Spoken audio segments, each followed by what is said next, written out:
Those who are out in Zoom land out there. Ada, can you take roll, please? Absolutely. Mr. Nielsen, Here. Mrs. Contreras, Here.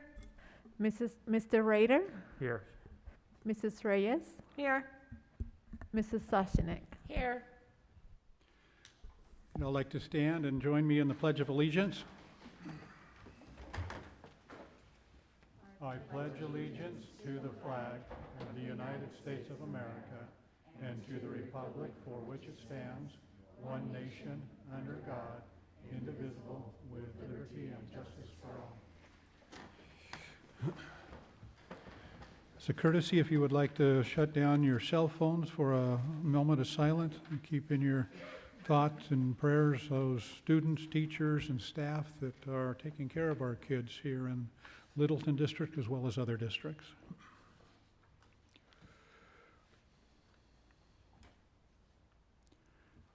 Thank you very much.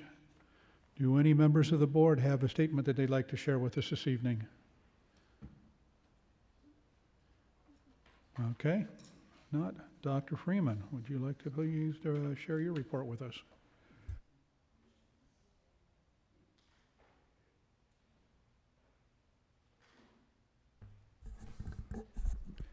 Thank you, Mr. President, members of the board, and attendees and people who are streaming in with us. Buenas tardes a todos, and good evening, everyone.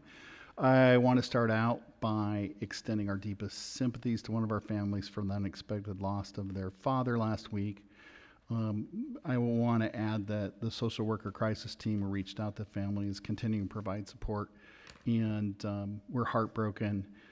Please know that that family's in our prayers, but I do want to recognize the social support team here at the district for the great work that they've been doing day in, day out, but especially in times of crisis.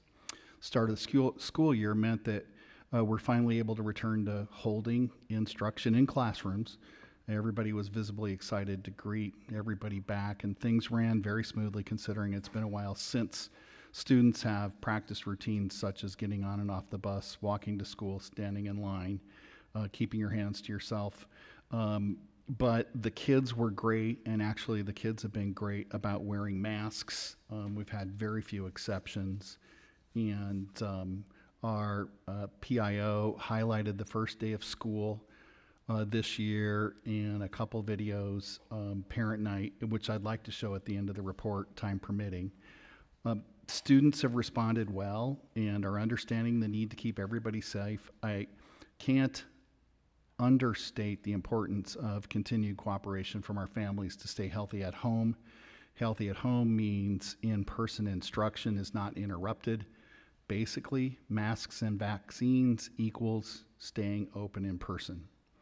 If anyone 12 years of age or older who can get vaccinated has not gotten their first dose yet, then please consider getting around to it now that school has started.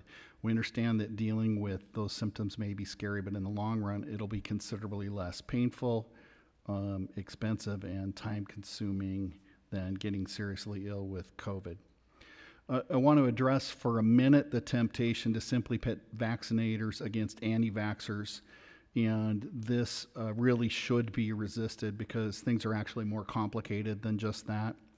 We found that there's people who are eager, people who are willing, people who are hesitant, people who are resistant, and people who are unable to take vaccinations even if they wanted to. So it's important in our district, it always has been the way we treat one another, that while people may disagree about the approach, that nobody is belittling or humiliating anybody for making different choices. We would like everyone to please continue practicing masking and social distancing, especially in crowded places, regardless of your vaccination status, but especially if you haven't received the shot. If anyone in the family feels ill or has any COVID symptoms, please have that person or child stay home and call a doctor. It may be seasonal allergies or RSV or the flu, but it could also be COVID. Please don't take any chances. and keep good hygiene practices, as they'll help to stop the spread of colds and flu and other things as well. In the society that we live in, our decisions and our actions impact each other, not just with this, but in lots of ways. And so I feel that those of us who are able to take that responsibility to protect those who can't be vaccinated or who have a really legitimate reasons that they can't take the shot, especially those children who are under 12 who don't have that option yet, those with health issues. Thank you to those of you who've done this. You understand that with rights comes responsibilities, and especially as servant leaders in the community, we feel an obligation to respect the life and health of others. Speaking of rights and responsibilities, I'd like to encourage the community to register to vote if you haven't done so. We have a little less than 2 months to be ballot ready. Generally speaking, the deadline for registration is about a month before the election, and we're nonpartisan, so we don't have a primary. October 4th is the last day for voter registration, so really this month in September. October 22nd is the last day to request a ballot by mail, and October 26th will be the last day to mail your ballot back. So the governing board has 2 important questions coming up in the November election, and your participation is important.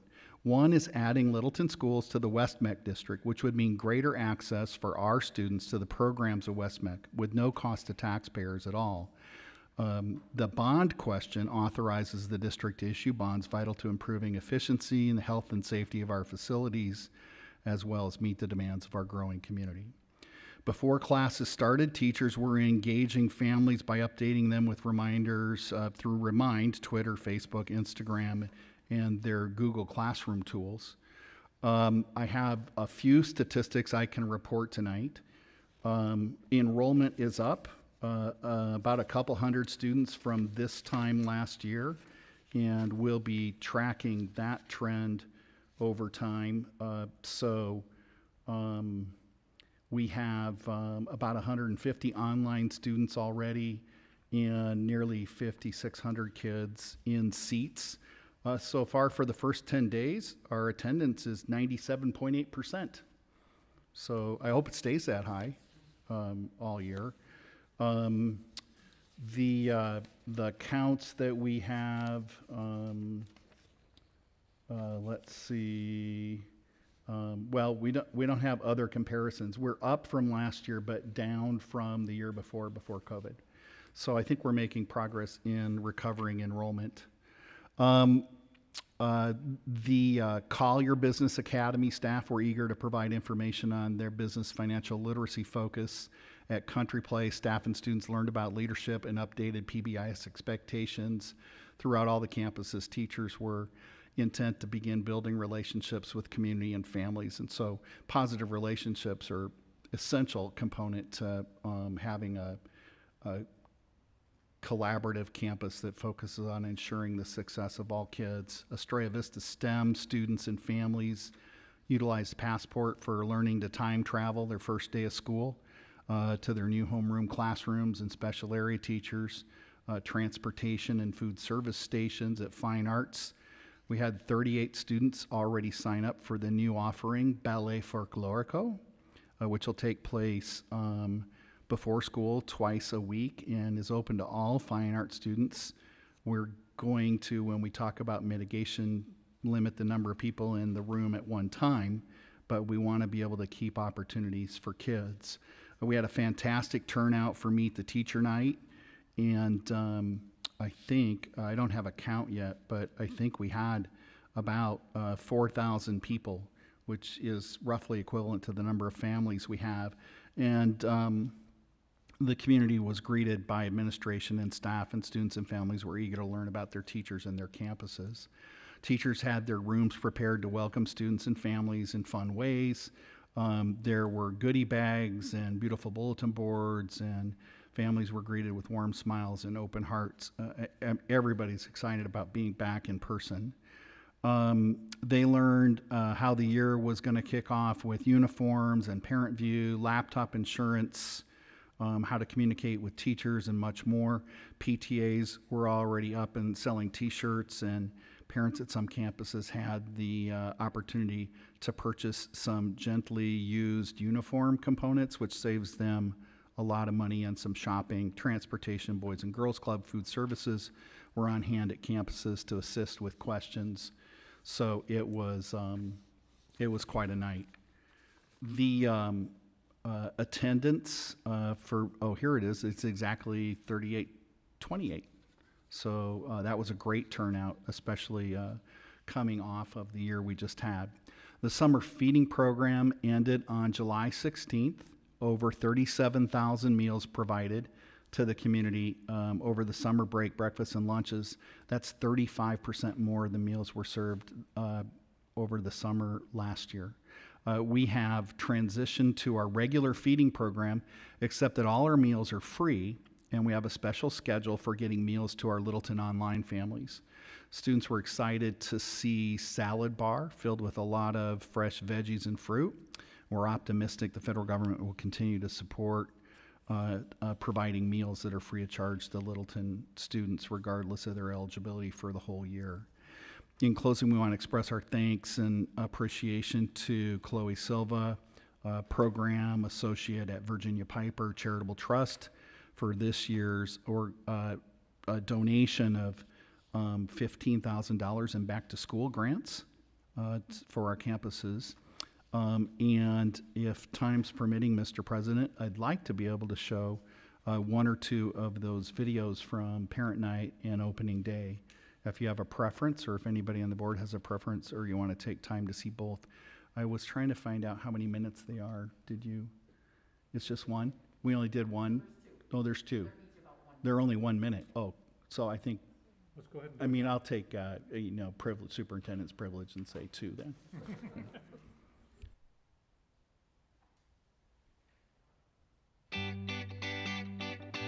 Morning, guys. Morning. Sixth grade. And 148, do you know where that's at? The teachers are just ready to start building those teacher-student relationships again and getting to know their students on a deeper level, a level better than they could have done online. This way, big guy. Kindergarten's this way.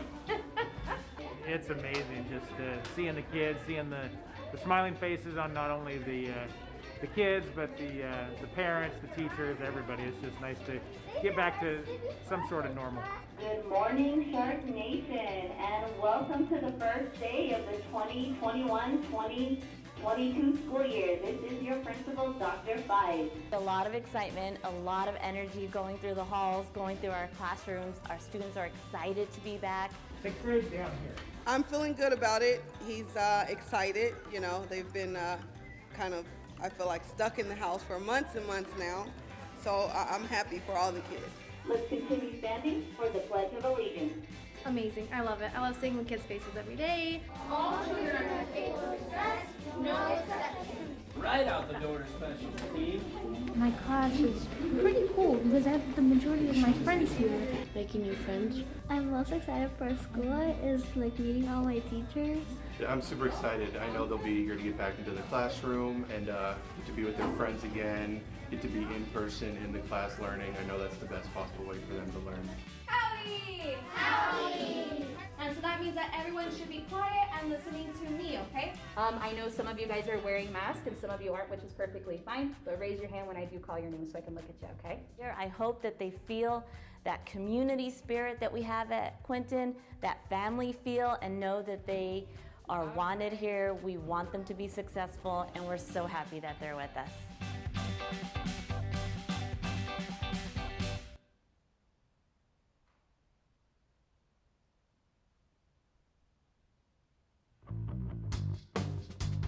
Welcome in, guys. Welcome in, guys. We're just very excited for the opportunity to welcome our Pumas back on campus. We're just very excited for the opportunity to welcome our Pumas back on campus. So we're doing everything we can safety is our number one to ensure the safety of our students and our staff. To ensure the safety of our students. Great to get our families back on campus again safely. Great to get our families back on campus again safely. You can tell the excitement in the students' faces as they walk in and they're going to meet their new teacher. It's exciting for all of us. You have a good summer? I'm just gonna be super excited and give them all the encouragement that I can, and just make sure that their coming back to school is the very best that it can be for them.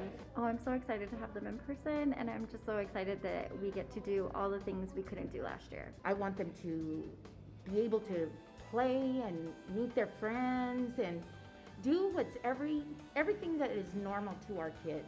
I just get to meet new people, like the people I haven't met in 3rd grade. And just being taken care of by the school district has been really nice because he's had his struggles, so it's really great that he gets the attention that he needs. I found Ruby.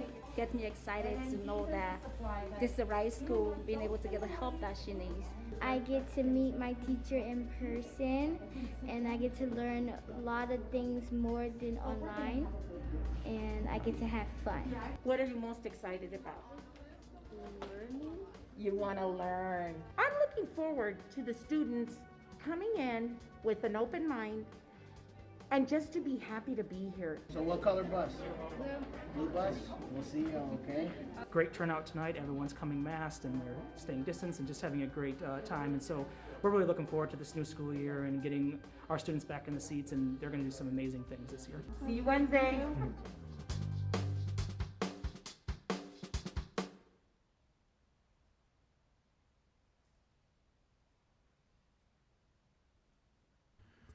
Thank you very much. It's exciting to see those kids and coming back and all the excitement in their eyes and know what's going on.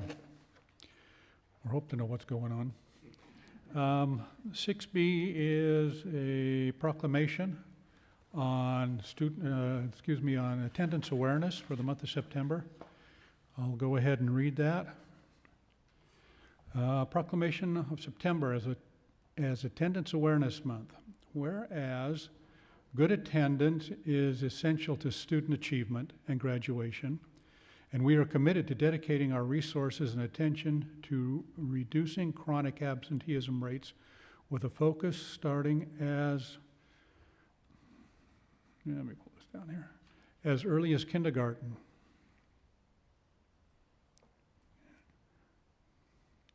See if I can do it right here. Whereas improving attendance and reducing chronic absences takes commitment, collaboration, and tailored approaches to particular challenges and strength in each community, and whereas schools and community partners can reach out more frequently to absent students to determine why they are missing school and what would help them attend more regularly, whereas chronic absence can be significantly reduced when schools, parents, and community work together to monitor and promote good attendance and address hurdles that keep children from participating in learning activities. Whereas we stay committed to having students and families connected and engaged safely during the extraordinary challenges brought by the pandemic. Now, therefore, be it resolved that as the governing board of Littleton Elementary School District, I proclaim that our schools will stand with the nation in recognizing September as Attendance Awareness Month. We hereby commit to focusing on reducing chronic absenteeism, to give all children an equitable opportunity to learn, grow, and thrive academically, emotionally, socially, whether it be in person or in a distant learning setting. Thank you.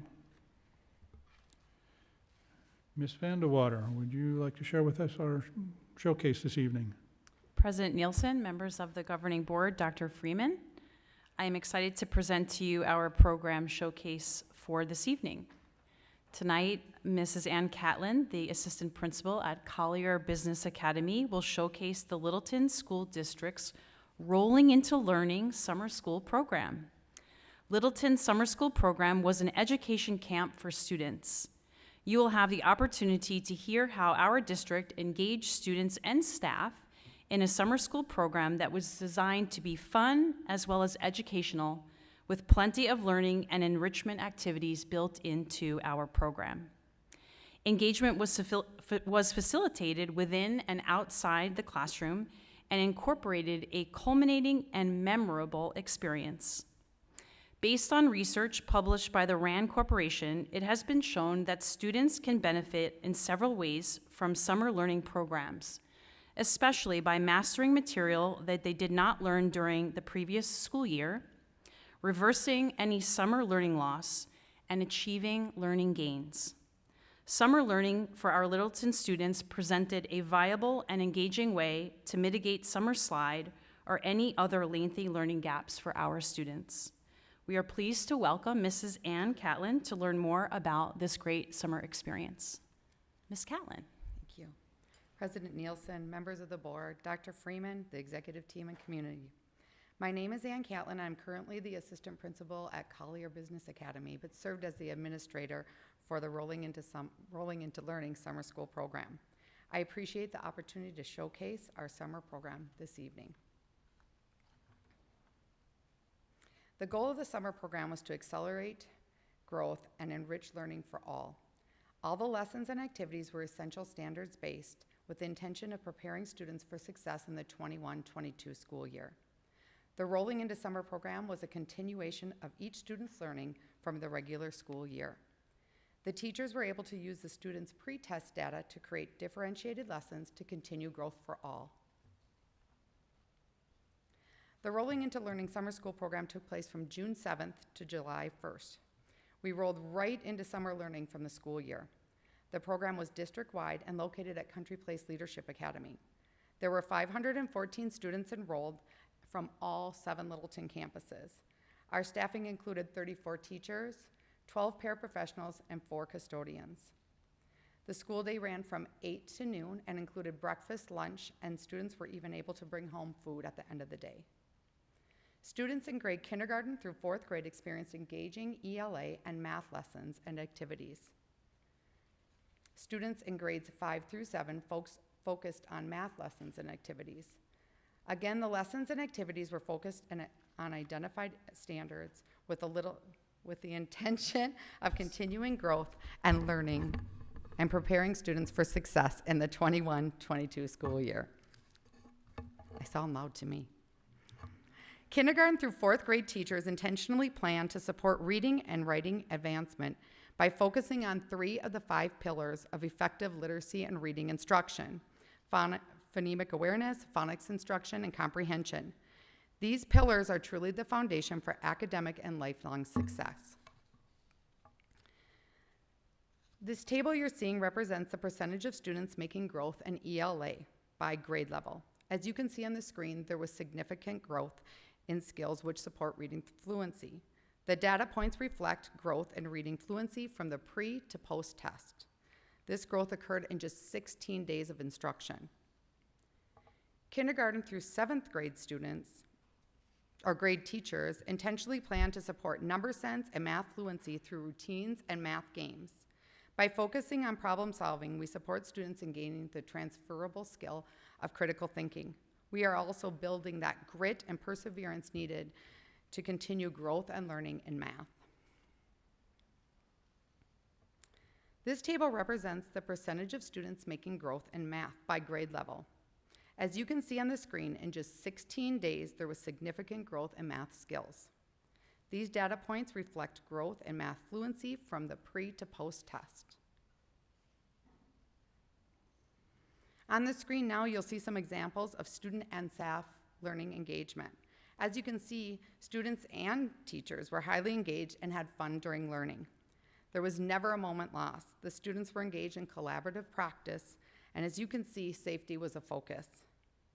Mr. Sullivan and our 7th grade team planned virtual competition to support practice with integers. The students were competing with peers in other classrooms daily.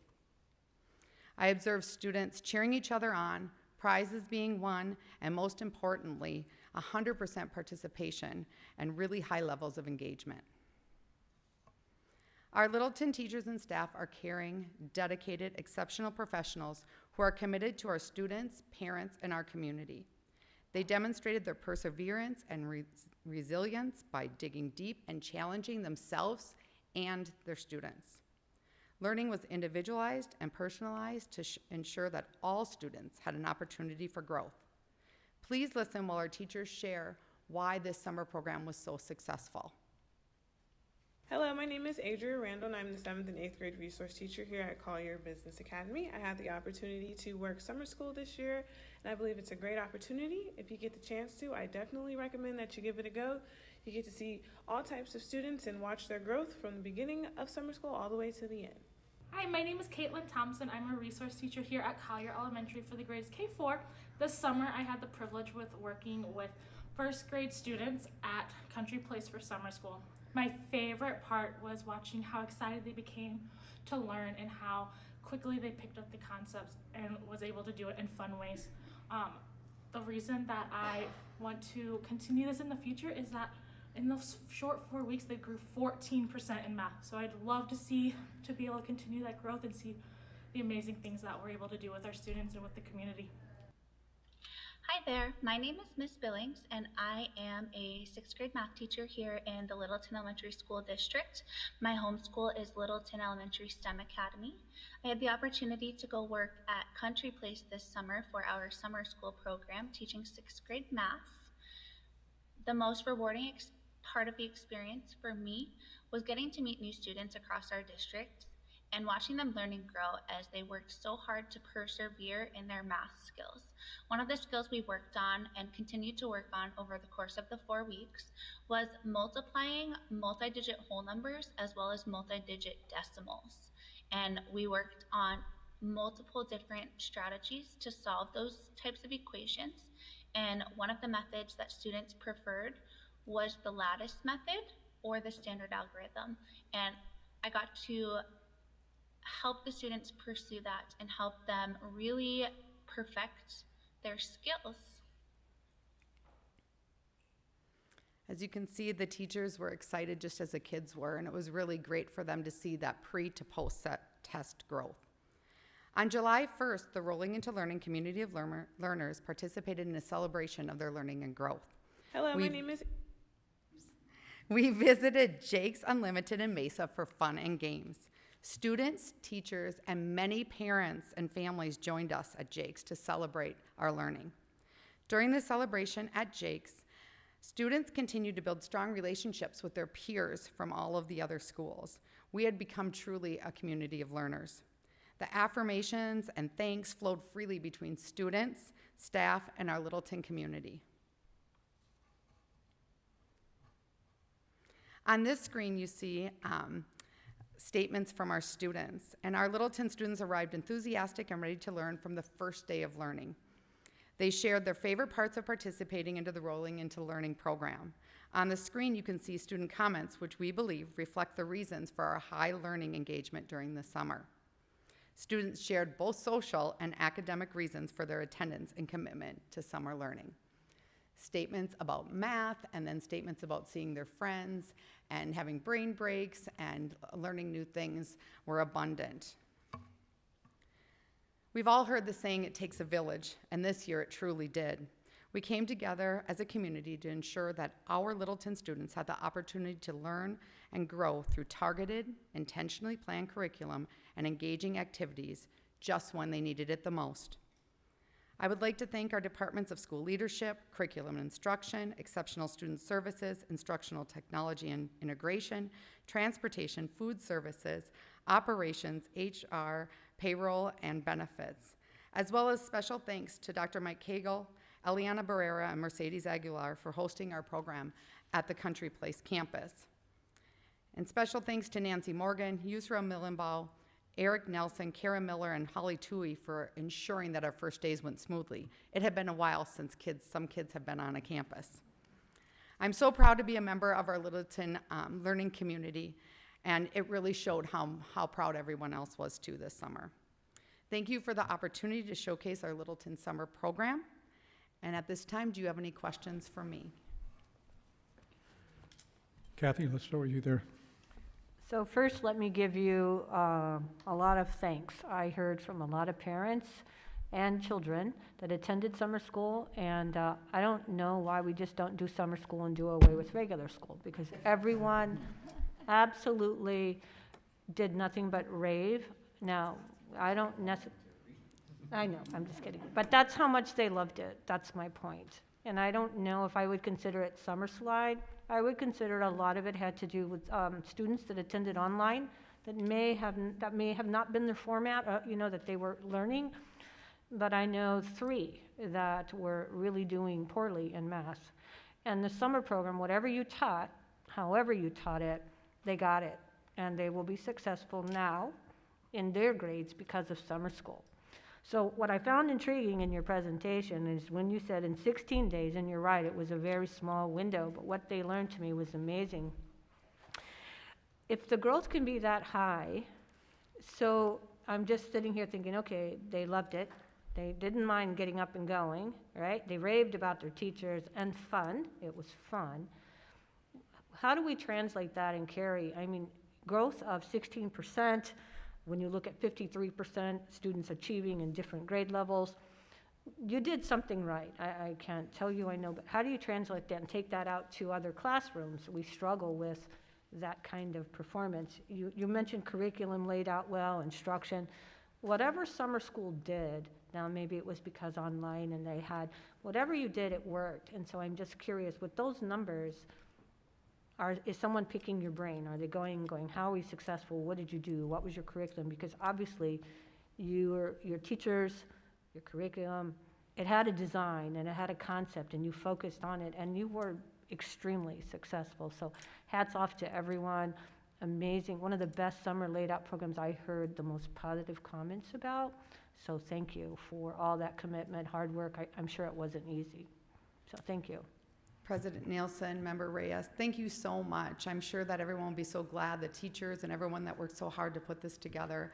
But the Curriculum Instruction Department had a team of people that really worked hard to make sure that we were planning for that engagement and that problem solving. And I think, all of our students really rose to the occasion and they committed and they were really engaged. So we're sharing about that, and I'm so glad we had teachers from across all of our campuses so that they could share with the other teachers and their teams at their school some of the strategies and the math games and the practice that they did so that we can carry on those kinds of numbers with growth. Thank you. Thank you, Mr. President. And I also would like to just express my gratitude for what a wonderful program the district put on this year. I will say my daughter did participate in the program and I had to coerce her financially. So I'm not sure I could afford to continue doing that throughout the remainder of the year. So I would say kids were engaged for many different reasons. Double your salary as a board member. I guess my question was around the targeted curriculum and whether that was really remedial to get kids back up to speed, or was that really targeting them on, let's say, the curriculum they'd be going into the next grade year, getting them a head start? And maybe it's both. It doesn't necessarily have to be mutually exclusive, but could you just touch a little bit further on the curriculum identification? Yes, President Nielsen, Member Rader. So the curriculum instruction team looked at the essential standards, and I'm going to quote Robbie Ann Musil, I hope she doesn't mind, and she said we had to go for the most bang for our buck. So they really targeted where they could get the most growth in that short amount of time, and then they planned together to make those really engaging lessons and everything, but they were focused on the essential standards that kids need that carry on so that they were having success in this upcoming school year. So it wasn't, they were just continuing the learning they were doing from the regular school year.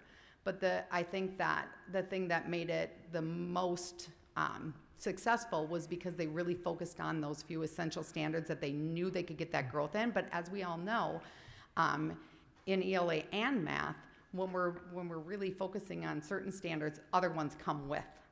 And the teachers were able to have that pre-test data right away so they could differentiate right away. We had paraprofessionals there too that could work in small groups. So they knew where the kids were at when they started, and they knew where they wanted to get them to be to start the year successful, and they just focused on those. Thank you so much. I just wanted to add one comment to that. What I saw in talking to different Kathy, students. your microphone. Oh, yeah, mine's on. What I found though in talking to different ones, concepts You know, they're not necessarily looking to be fourth, fifth grade, you know, I didn't understand the concept. So when you're drawing boxes or you're drawing squares, if they have concept, everything else kind of comes, right? So I didn't find that you were teaching them to move from second to third or third. You were teaching concepts that maybe they did not get, and if you did not teach that, whatever grade they were going to go in, they would not have been successful, because those concepts are critical in, you know, trying to figure out how do you find the answer. So that's what I found amazing in the game structure, the strategies of how to get the concepts down, and I think that's what made these successful. So just to comment, to piggyback on that, but thank you. Thank you. Amy, Sarah, either one of you? I have a comment. My daughter also received a lot of bribery to go to summer school, and she just loved it. And she is one, my youngest is just, she's a challenge when it comes to school, and it was not a challenge to get her to go once she went after the first few days. I mean, she really, truly enjoyed it. I think the field trip had a lot to do with it too at the end, but you know, going into this school year, I could really tell she was really ready. And I just, hats off to you, a huge thank you, and to you and the teachers and the staff. I know summer school is a huge task to take on and to implement it in such a short time. So you know, congratulations on such a successful summer school. So thank you. President Nielsen, Member Contreras, thank you so much. And you all kind of gave a piece of that it takes a village. So we appreciate the parent support, the families, that were doing whatever they could to get kids to come to school too, and then the teachers with their hard work and their commitment to giving our students what they need when they needed it. I'd just like to add thank you to all of those who participated in it. I'm sure it was neat to get the kids from different schools together. I mean, it's new opportunities to visit with people and see other people. I don't know how many how many parents were actually involved with those students. That would be something interesting on my standpoint. 514 out of 5,700, roughly about 9% that participated, or is that something along that line? Is there any way, this is a dream, okay, is there any way to monitor those 514 where they are today and see at the end of the year what this has really done to help promote them? If you can say that. President Nielsen, I believe there would be, because we have pre and post test data. So we have data on them now, and they're going right into school with those same standards. So I would imagine that we could get some of that data towards the end of the year by tracking those students on those standards in particular. Thank you, I appreciate that. Do you have anything to add? Just want to thank Ms. Catlin for her leadership. It was appreciated. Thank you. Yeah, thank you so much. I did want to add a couple of things, and a lot of them came out through the board discussion.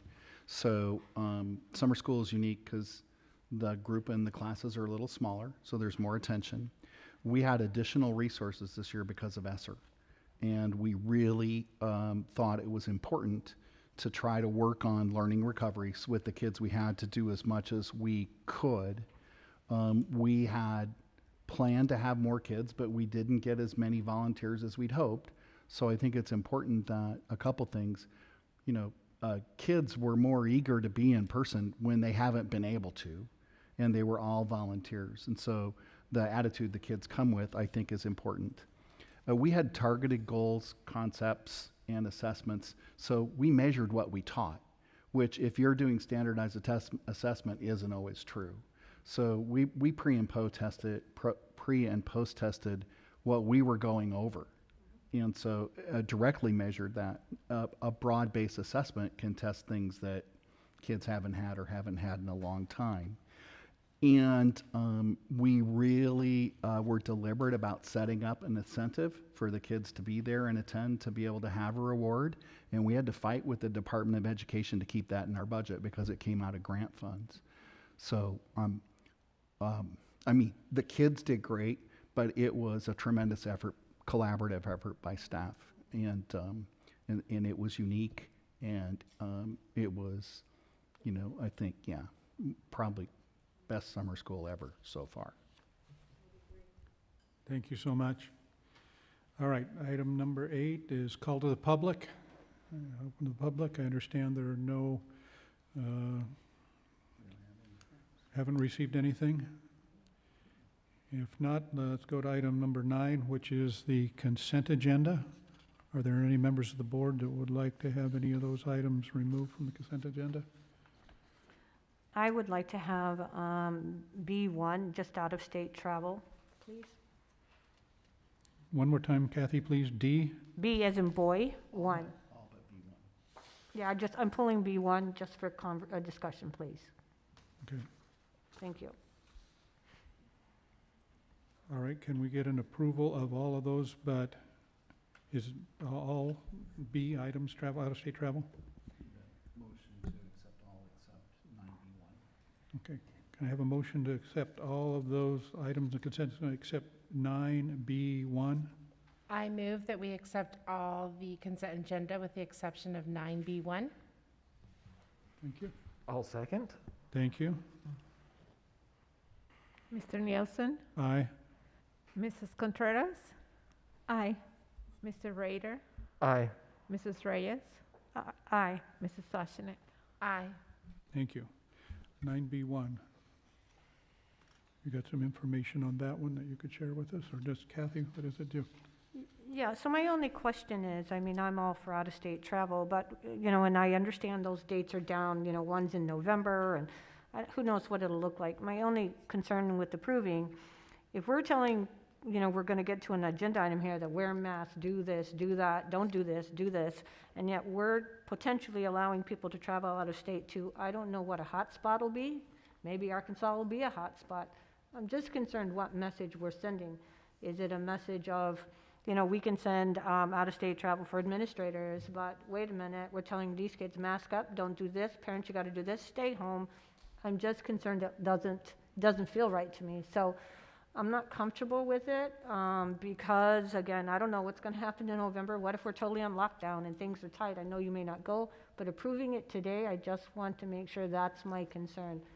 If I'm approving it today, then the motion for me would be contingent on, is it a hotspot? What's it look like? What's the environment? And with that, I'd be very comfortable for the travel. My more concern is the COVID restrictions we put on everything else, but allow our teams to travel out of state. Thank you.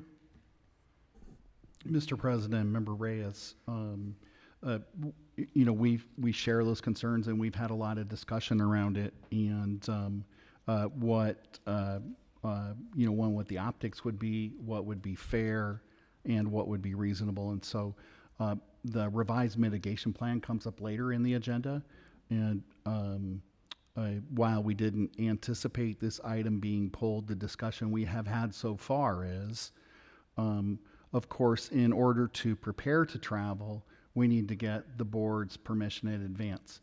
But we don't need to get your permission to cancel the trip in advance. So if it's a hotspot or anything happens or anyone becomes ill, we can not go and not expend the money without coming before the board at the DS, but we can't get approval without having a convening. So some of these are, like you said, more and more in the future.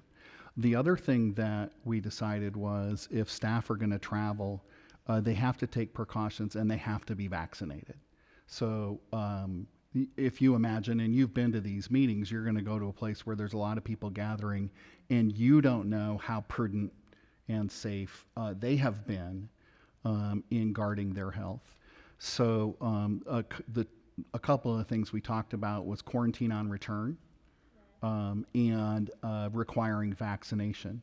So I think we would, for instance, implement quarantine on return if there were high metrics at the location they went to. But we've decided that you're not going to be able to travel and come back unless you've been vaccinated to diminish the chance that you could carry a virus to the workplace. So that comes up in the mitigation plan later. And that's kind of our last best idea to try to get, as many things back to normal. And some of these conferences may be canceled depending on what's happening in these locations. So there are some things we don't control. But of course, if the board decides not to approve that travel item, then it's no longer contingent. But while we're in the mitigation status we're in, those are the ground rules we're going to use for out-of-state travel.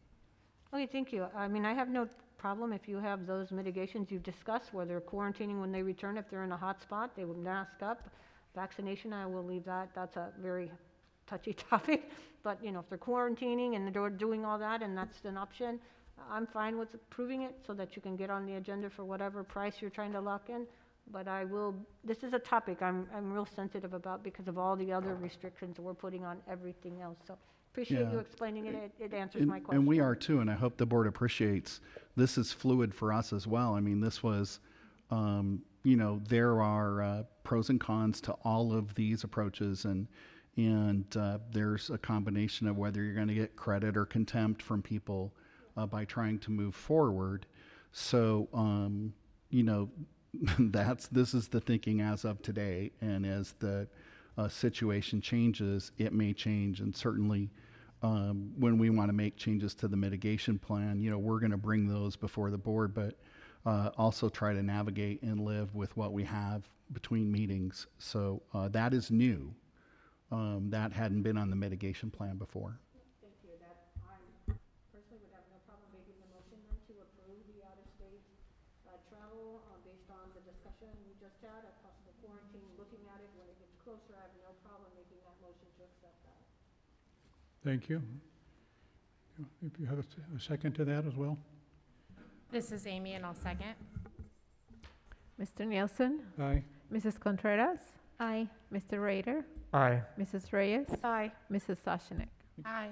And I think Kathy, there are also the circumstances where I was supposed to be in England next week for 2 weeks, and we put that way back down last April or earlier, the down payment for it, and got the nice little invitation that says, well, we can't go take you right now, but if you'd like to keep your deposit, next May, we will be able to do it for you. So I think if we, work that way, and if there's things that come up, we just are prudent and take care of it. Thank you. Ms. President Nielsen, one other thing along that line is we have, 6th, 7th, and 8th grade field trips, and 2 of them are in the fall. And we're working to see if we can get those moved to the spring, because there's a lot of things that we don't control that way either. And we're just really sad about whether we can or can't have that opportunity for kids. And like I said in my opening remarks, it really depends on the community getting vaccinated and masking up if we, how soon we can get through this. Thank you. Let's move on to item number 10 here. Mr. French, would you like to make that presentation, please? Yes, thank And you. We will need an action on that when you get done. Yeah, President Nielsen, members of the governing board, Dr. Freeman, and Littleton community, this evening I'm pleased to recommend the award of the construction manager at risk contract number 2100222 to Chase Building Team. The governing board approved the release of the construction manager at risk contract, or RFQ, for the new school at Alomar on May 11th of 2021. A selection committee using the criteria set forth in the request for qualification scored each company. The committee determined that Chase Building Team ranked the highest of the responding vendors. It is the recommendation of the committee that Chase Building Team be awarded the contract for the CMAR 210222. If approved by the board, the district is prepared to enter into a pre-construction agreement with Chase Building Team, which would allow them to attend programming meetings with ourselves and the architect. This would allow Chase to provide input into the design and materials used, as well as begin work on a guaranteed maximum price, or a GMP, that will be brought back before the board at a later date. We have also attached the latest renderings of the new Alomar School as information to the board. The management team and architect team would be happy to take feedback from the board and address them at future programming meetings. So I'm not sure if you'd like to take a look at the renderings first, or if we wanted to do the action item. It's up to you, Mr. President. If you've got those renderings, let's throw those up there. I think there was only 6 or 7 of them. Let's just see what the school. What did you?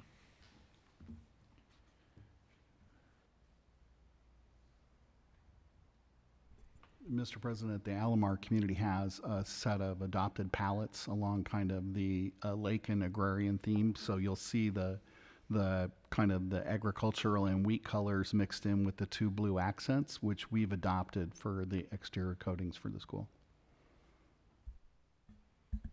I just have one question. When you're going through this, if you could identify, what's the biggest difference, or a few, between this school and maybe the last one we built?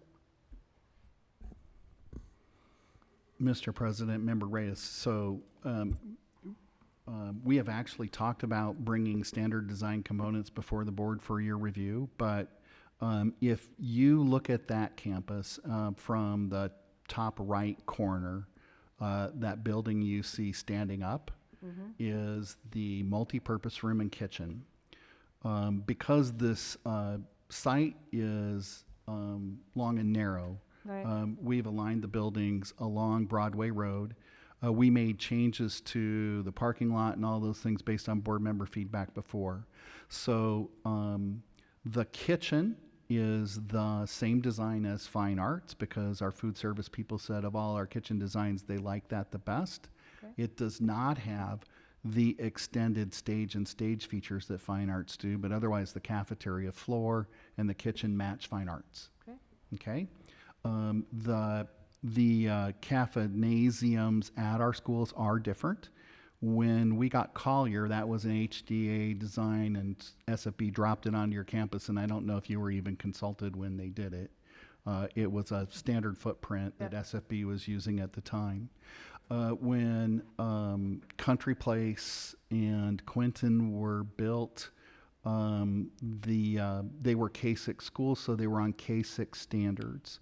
When we built EV and Tres Rios, we called them K-8 schools, so we were able to access K-8 standards, which means a bigger basketball court cafanasium, and that's why those look bigger, because SFB gave extra allowance for additional size.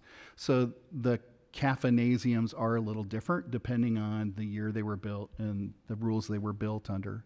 So now this one and fine arts are again, K-8 design, so they're the larger set of the newer schools. The next building you see is the primary classroom wing. In the middle is administration and media, which is standard. And then on the left, the very last building, the one that is contingent on selling the bond, is the intermediate middle grades building. The innovation that we did at Fine Arts is being carried into this school. By that I mean, in all of our other schools, the upper grade and lower grade wings are roughly the same number of square feet. So K-8 has 9 grades, and they're split over the two buildings with different pieces like the media center or special rooms mixed in between. What we did in Fine Arts, partly because of funding, was we made the building for the little kids bigger, so it's K-6 and the middle school, or K-5 and the middle school is 6-8. We repeated that design here, once again, partly due to funding, because we would have, we could do a K-8 program with smaller number of home rooms in that first building. It'll be big enough to do that. But when we add the second building, we can add a full middle school contingent. So the layout of this building in the square footage proportion of the lower grade and upper grade buildings matches Fine Arts, which was a little different than the other schools, which had kind of equal east and west wings. If you think of, you know, Tres Rios is built on the Quinton plan and EV is built on the Country Place plan. Those were more balanced wings. These last two schools are offset, and a lot of that is to be able to responsibly manage our resources, tax rate, and bond money, and those things. So it is similar to Fine Arts with one other difference, is that the media center art room are separated from admin by a breezeway. So students who are walking from the lower grade room to the upper grade room for specials or whatever reason don't have to travel all the way around the outside of that middle building. They can pass through efficiently through that breezeway, and that's the other difference. Any other questions or comments on that? John, please go ahead. Thank you very much, Mr. President. Mr. French, I guess I have a just a process question. I know that this is a standard procurement, so, you noted that the Chase will work with the architect and then determine a guaranteed maximum price. Is that correct? Did I understand that correctly? Yeah, Mr. President, Member Rader, we have, you can hear me? Okay. We have, the architect's roughly 25% done with drawings at the moment. This gives us the opportunity to sit down with ourselves, the architect, and the builder to complete the remaining 75% of the drawings. So we would be working with them in a pre-construction phase to finalize the drawings, so then they, at that point, can go and work with subcontractors that would know exactly, these are renderings, but know exactly what the final drawings would look like so they can get us a guaranteed maximum price of the project. Okay. No, thank you for that explanation. I guess in my mind, I assumed that the guaranteed maximum price was a part of the bid process, and that would be, like, Core and Chase both came in, and one bid's 40 million and one bid's 38 million, and you would of course go with the 38 million. So I appreciate the explanation. Is there, just picking on that point a little bit further, I mean, is there alternative, and again, based on my very limited knowledge of building trades, this may be completely ignorant, but of having like both or multiple firms sit down with the architect and then come up with a guaranteed maximum price, and they're competing against each other. Again, that may be completely ignorant given the amount of work that goes into developing that price. Member Rader, I'll take a shot at this, Dr. Freeman, if you want to jump in, but he's looking over and with under his his glasses. So, there are multiple ways that we can procure this. There is just a hard bid, right? And so we give them everything from the number of drywall screws that they're bidding to, the number of toilet fixtures, and they will hard bid it for us. If we forget to put in drywall screws, that is a change order that must get approved by the district at that point, and that would just encroach on the cost. This way, we have the opportunity of doing a request for qualifications from the general contractors. During the interview process, we specifically did not talk about price. We talked about the qualifications of the contractors, the references to schools that they've done in the past to build confidence in the contractor. This procurement also gives us the opportunity to sit down with them and draw on their expertise when it comes to building designs, materials, usage. Dr. Freeman, did you have anything you wanted to add? I think it's a great question because obviously there are different ways to procure, especially large dollar purchases like this. And CM at Risk is in purchasing a fairly recent innovation, and it is considered an alternative form. And Mr. French hit on the reasons why. Districts would do a hard bid, and then contractors would come back with change order after change order after change order. The board thought that they had a price, and they didn't have a price. Because as things came up, for instance, Ms. Reyes, a utilities easement, or a federal ditch, or anything like that, those became change orders and added to the price and added to the price. The pressure that will be on the contractor this time is meeting our budget. So the budget per square foot that we have is really tight and even a little below the recently adopted SFB standards. So we are going to have to look at both efficiencies, materials, general conditions of the contractor, and work really hard with subs to get the best price. We will be trying to time this close to when the work needs to be done, so considerations for the availability of help, the availability of materials, current market prices, and everything can be as tight as possible. And so that is, in essence, part of the reason for the collaboration between the architect, the owner, and the contractor, is to hash all of that out so surprises don't come up later. and we're going to have our work cut out for us because we are going to build a very efficient but attractive school facility. Thank you so much. That was actually really informative, so I'm glad that you were able to talk a little bit about the different procurements there. And then just one comment for what it's worth, which I'm not sure how much it is. I'd love to see more of that blue. It seems like everything in the world is gray and tan, and maybe that's the way the community loves it or wants it, but for what it's worth, again, my opinion, I would love to see a lot more pops of blue in that design. I am happy to pass that along to the architect because I agree with you and they make fun of me. Thank you, John. Any of the rest of you got any comments, questions? If not, we need to have a motion on that then.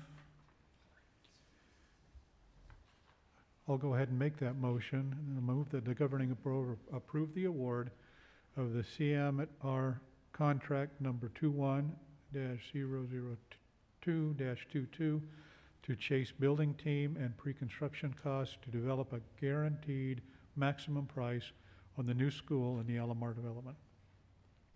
I'll second that. Thank you.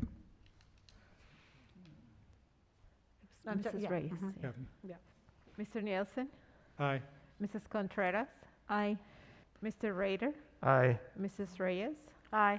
Mrs. Sashanak? Aye. All right, Mr. French, you did very well with that one. Let's give you another one here. All right. Mr. President, members of the governing board, Dr. Freeman, Littleton community, this evening I would like to present to you the first budget revision for fiscal year 22. If you are thinking back right now and saying we just approved a budget, you would be correct. The governing board adopted the FY22 budget at the last regular board meeting in July.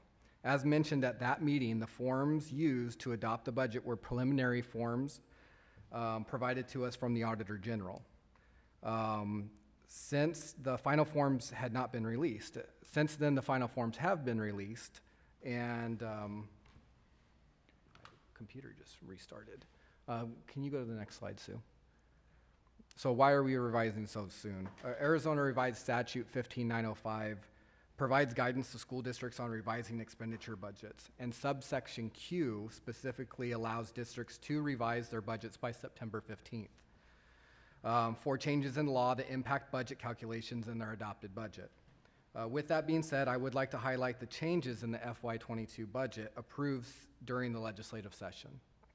Next slide.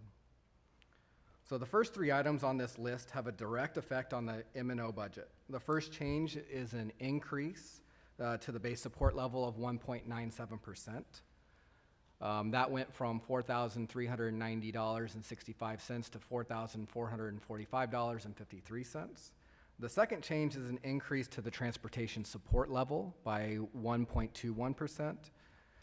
The district uses both of these calculations for the purpose of the proposed and adopted budget, as the changes were being discussed at the legislature before the close of session, and we felt confident that the changes would be included in the new budget. The third change includes a new Group B weight for gifted education of 0.007 and 2 increases to existing Group B weights. So the gifted program is for gifted pupils who score at or above the 97th percentile based on national norms on a test adopted by the State Board of Education. The district has identified 113 students that currently qualify for this Group B weight. The last item on the list, which is full funding of district additional assistance, does not result in a formula change, but is noteworthy.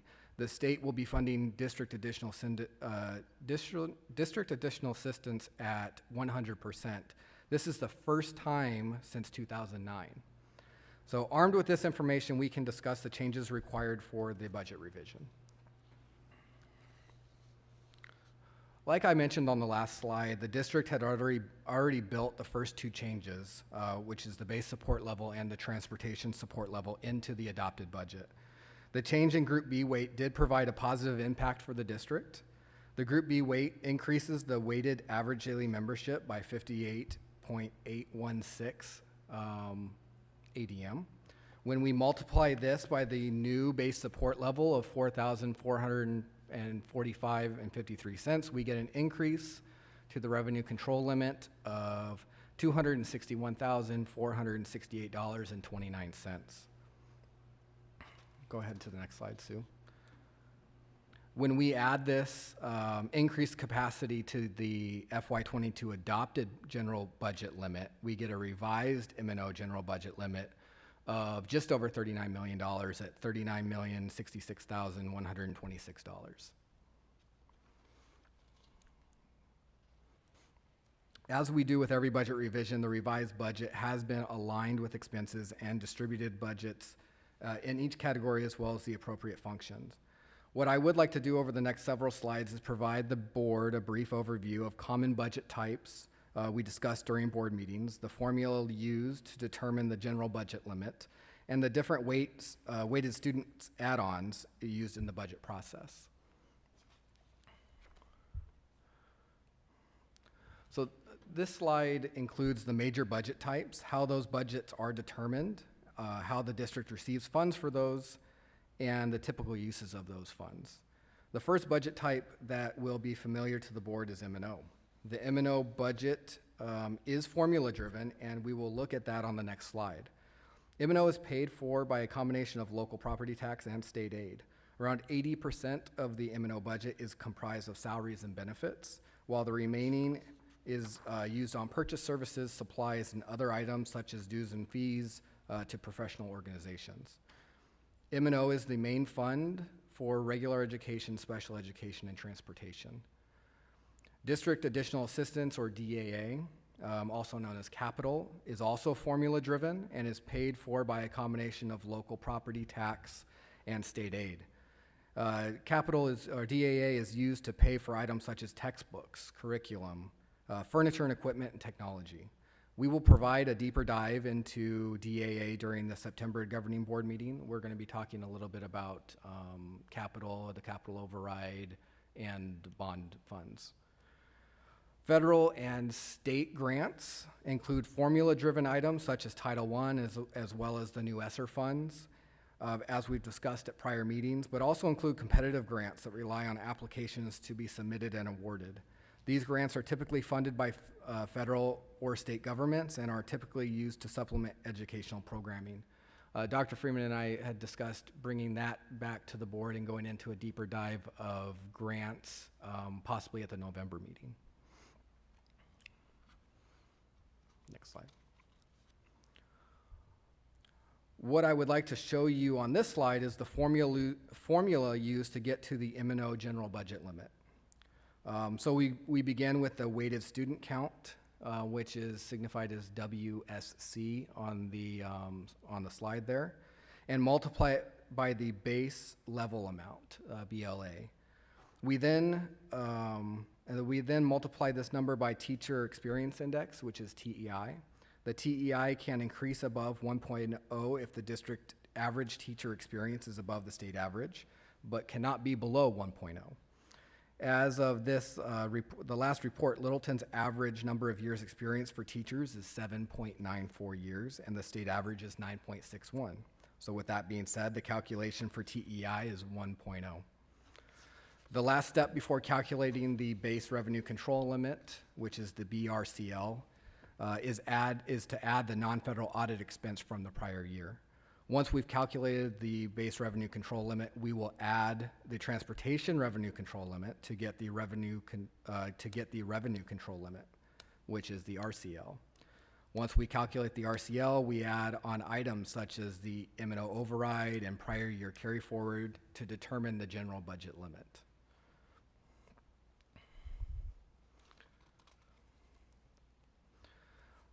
This slide just is a visual aid of Group A and Group B weights for the student count add-ons. I've highlighted the Group B weights that we added and increased as part of the most recent state legislation. So you'll see at the very bottom the new gifted weight, as well as the two other weights that the legislature has increased during the last legislative session.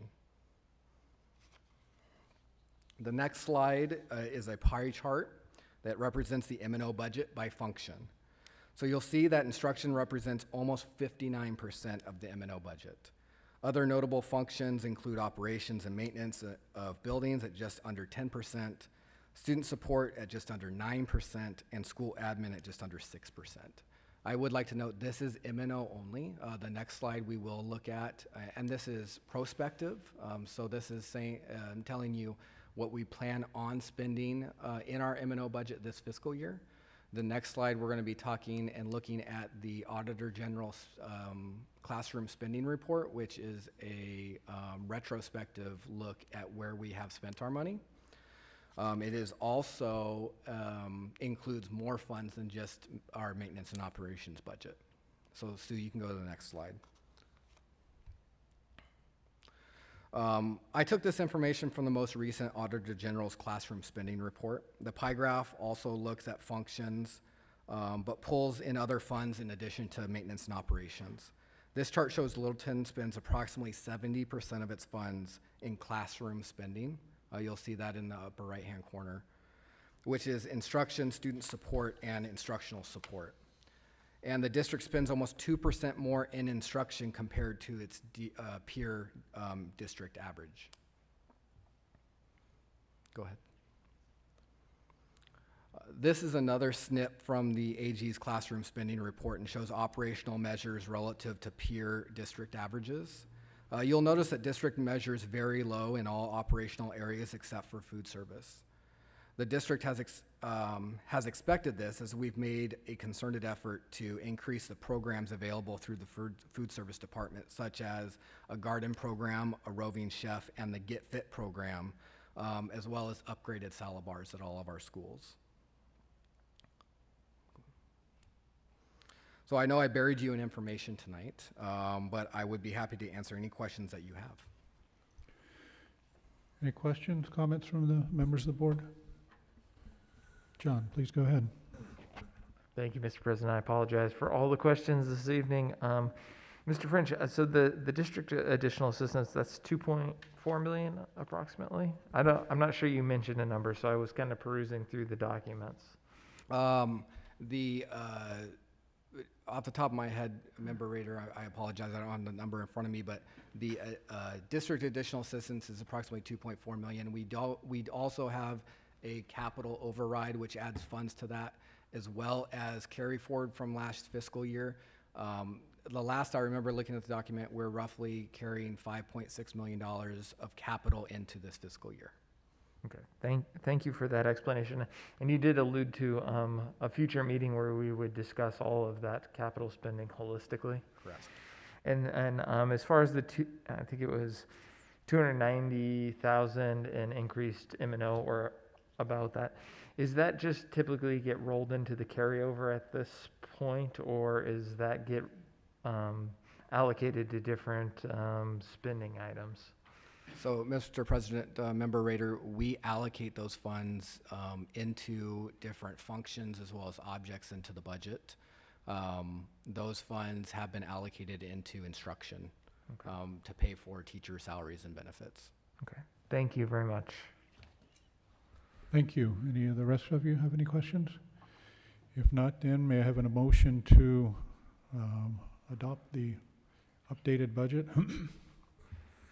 This is Mr. Rader. I'll move the governing board adopt the revised expenditure budget for the fiscal year 2021-2022 as presented, and the authorization of expenditures in the M&O section in excess of subsequent subsection provided all expenditures do not exceed the total budget.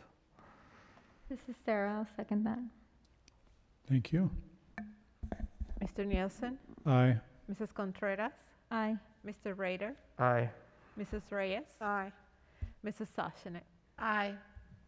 Thank you all very much. Mr. French, thank you for the presentation. We'll be looking for some more information in the future. Item number 12A, draft political agenda for the ASBA for 2022.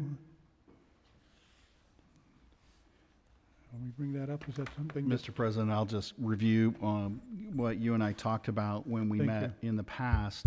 What had happened is, I think members felt like we were always bringing another ASBA thing to them and who was going to what meeting when and what would happen. So what we decided to do differently this year is to put the ASBA stuff in a package, ABC. And if you look at the material, you'll see that what we organized was the draft political agenda for board members to give feedback on. And then the delegate assembly is where all of that feedback is collected, and then we appoint somebody to go represent the district in voting on that agenda. And then we also have somebody who generally goes to the county meeting. It can be or doesn't have to be the same person, but if you've been to one of those, it's a great opportunity to talk to board members from other school districts and see what kind of things they're dealing with and how their community is responding. And then we had in the past board members bring up possibly going to the annual conference, but bringing it up kind of too late for the travel agenda, hotels, registration deadlines, and all of that. So we've added that as a discussion item. And what you could do today is say, if you were interested and weren't interested, then we could put together a travel budget and bring it back as a travel item in the future. But we kind of need to know what people are thinking before we do that. If memory serves me right, it's in San Diego in the fall. So it's where? San Diego. Okay. I was worried you were going to say Las Vegas for a minute there.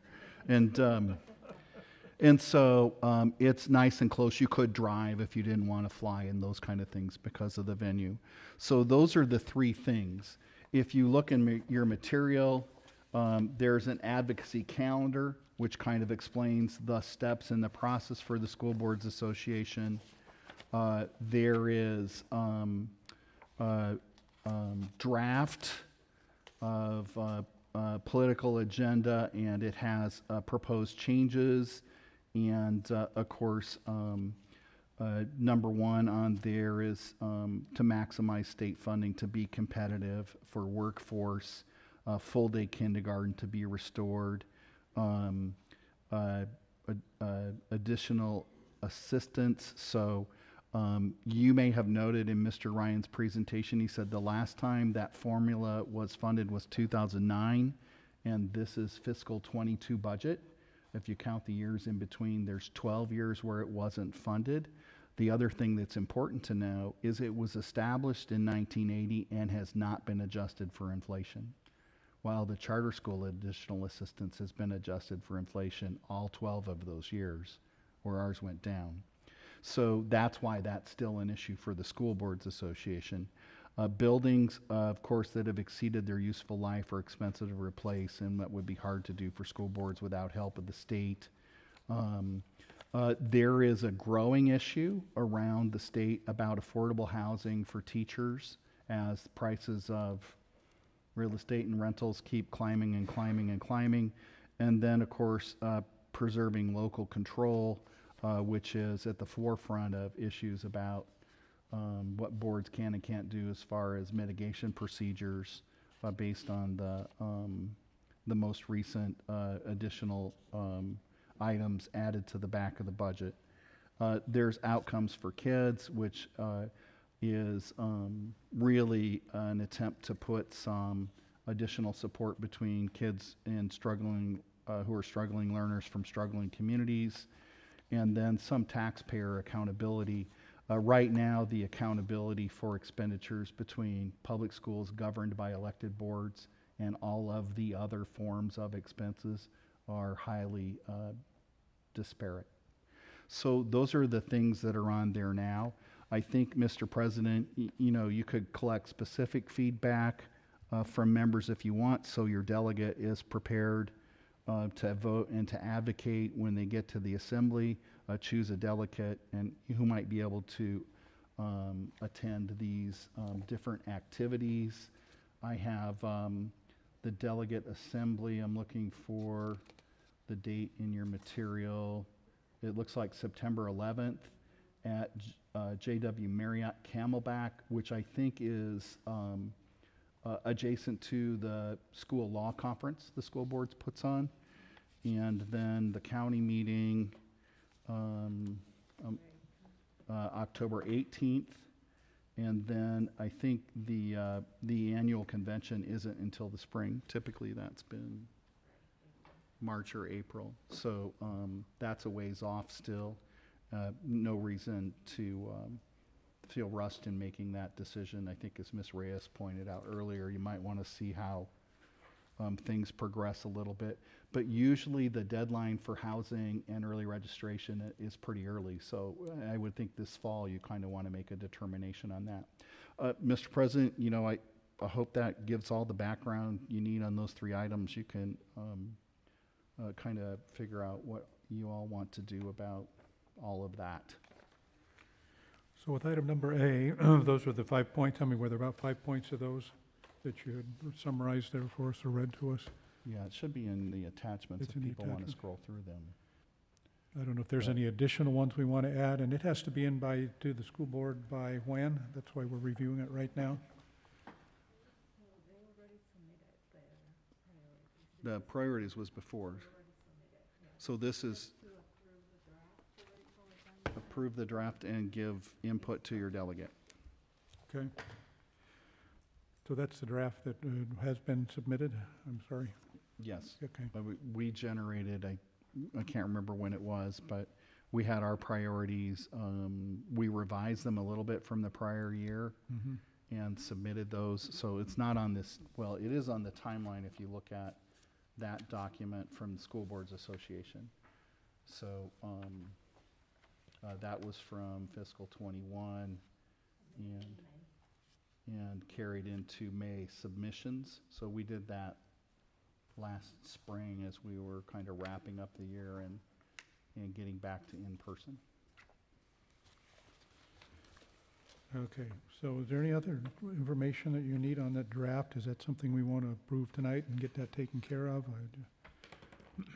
Do you like it or hate it or want to vote for it or vote against it or? I mean, if it's already been submitted, I mean, I'm not sure I understand.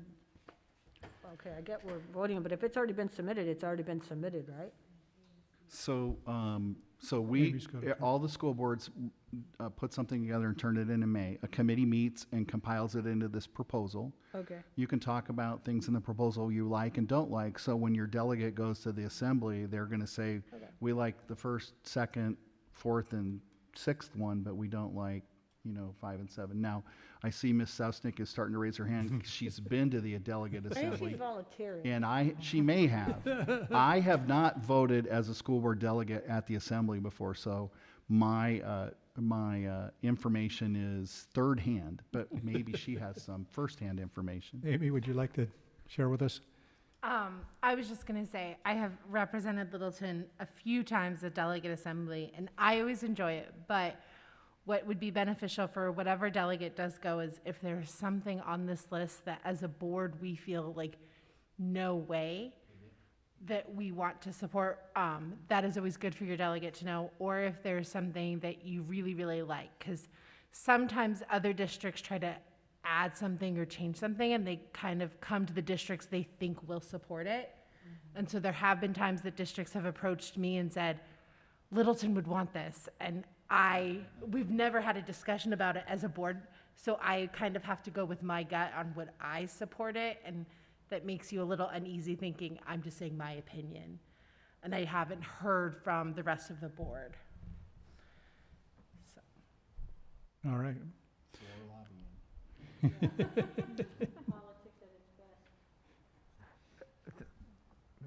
So, Thanks, John. thank you, Amy, for that explanation. I think I've actually done it, I think, once or twice myself, and I think that was a wonderful synopsis of how it occurs.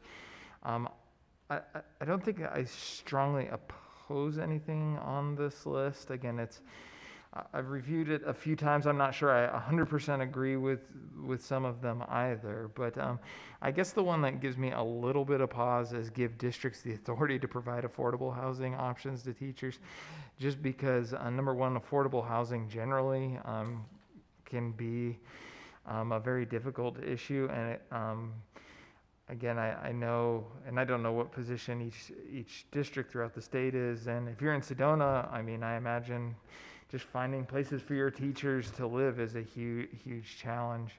But that's the one that I would, just because, goodness, that's a complicated and complex issue with all sorts of funding ramifications that gives me a bit of pause. And then as far as just an overall theme that I'd like to emphasize is continue to respect the authority of local boards to make decisions based on the conditions within their districts to best serve their students. And really, the legislative mandates from curriculum to COVID mitigation measures to all sorts of things really do not help further the education of our students and really hinder boards in making decisions based on the conditions in the district. So again, stand off my soapbox a little bit on that issue, but that's one that I definitely feel like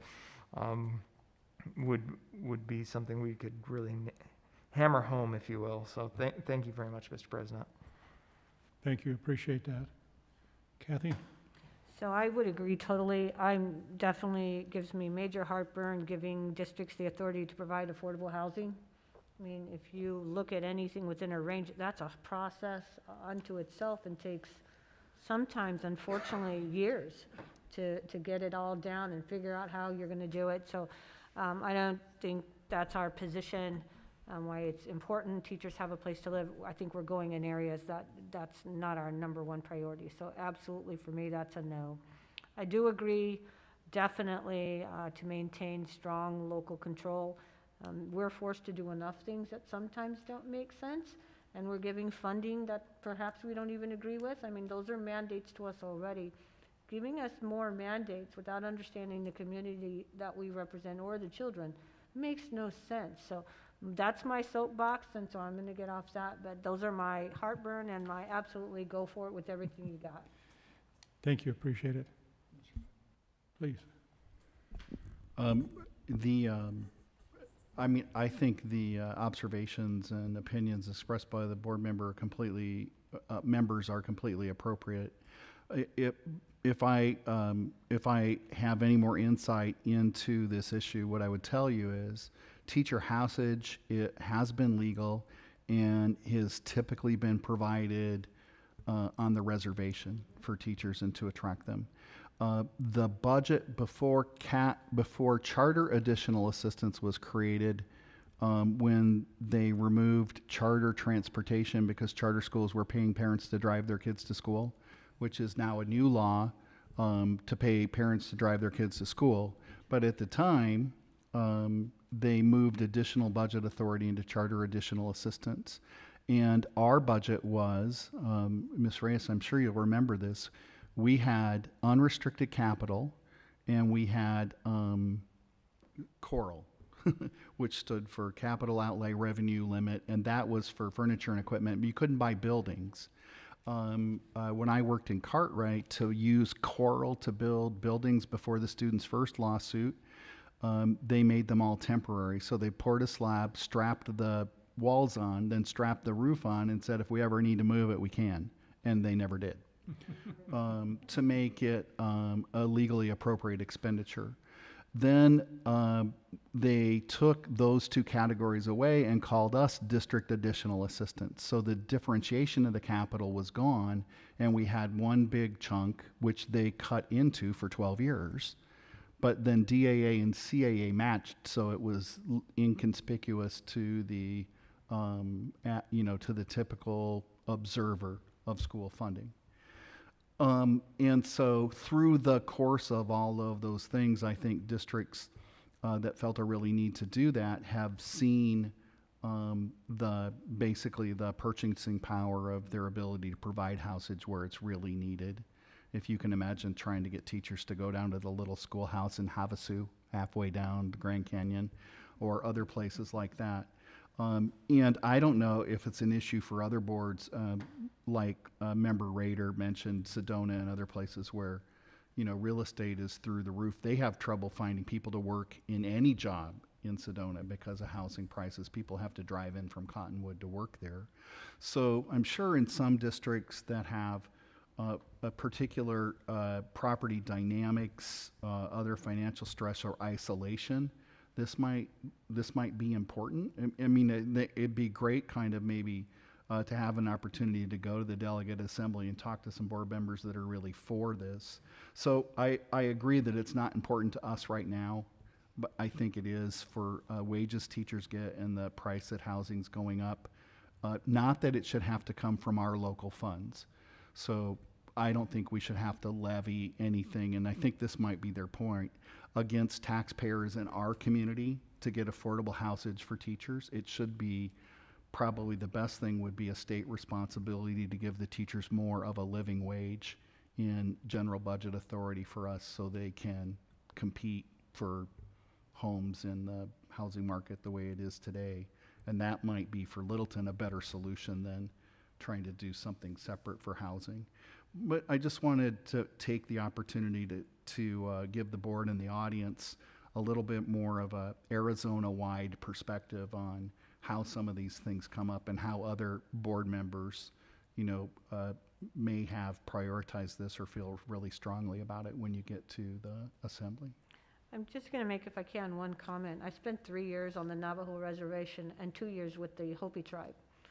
And when you talk about housing, you're not necessarily talking about teachers' housing. If you've ever seen in some of those rural schools where children get off the bus carrying their blankets in kindergarten and stay there for 5 days because it's too far, it's horrible.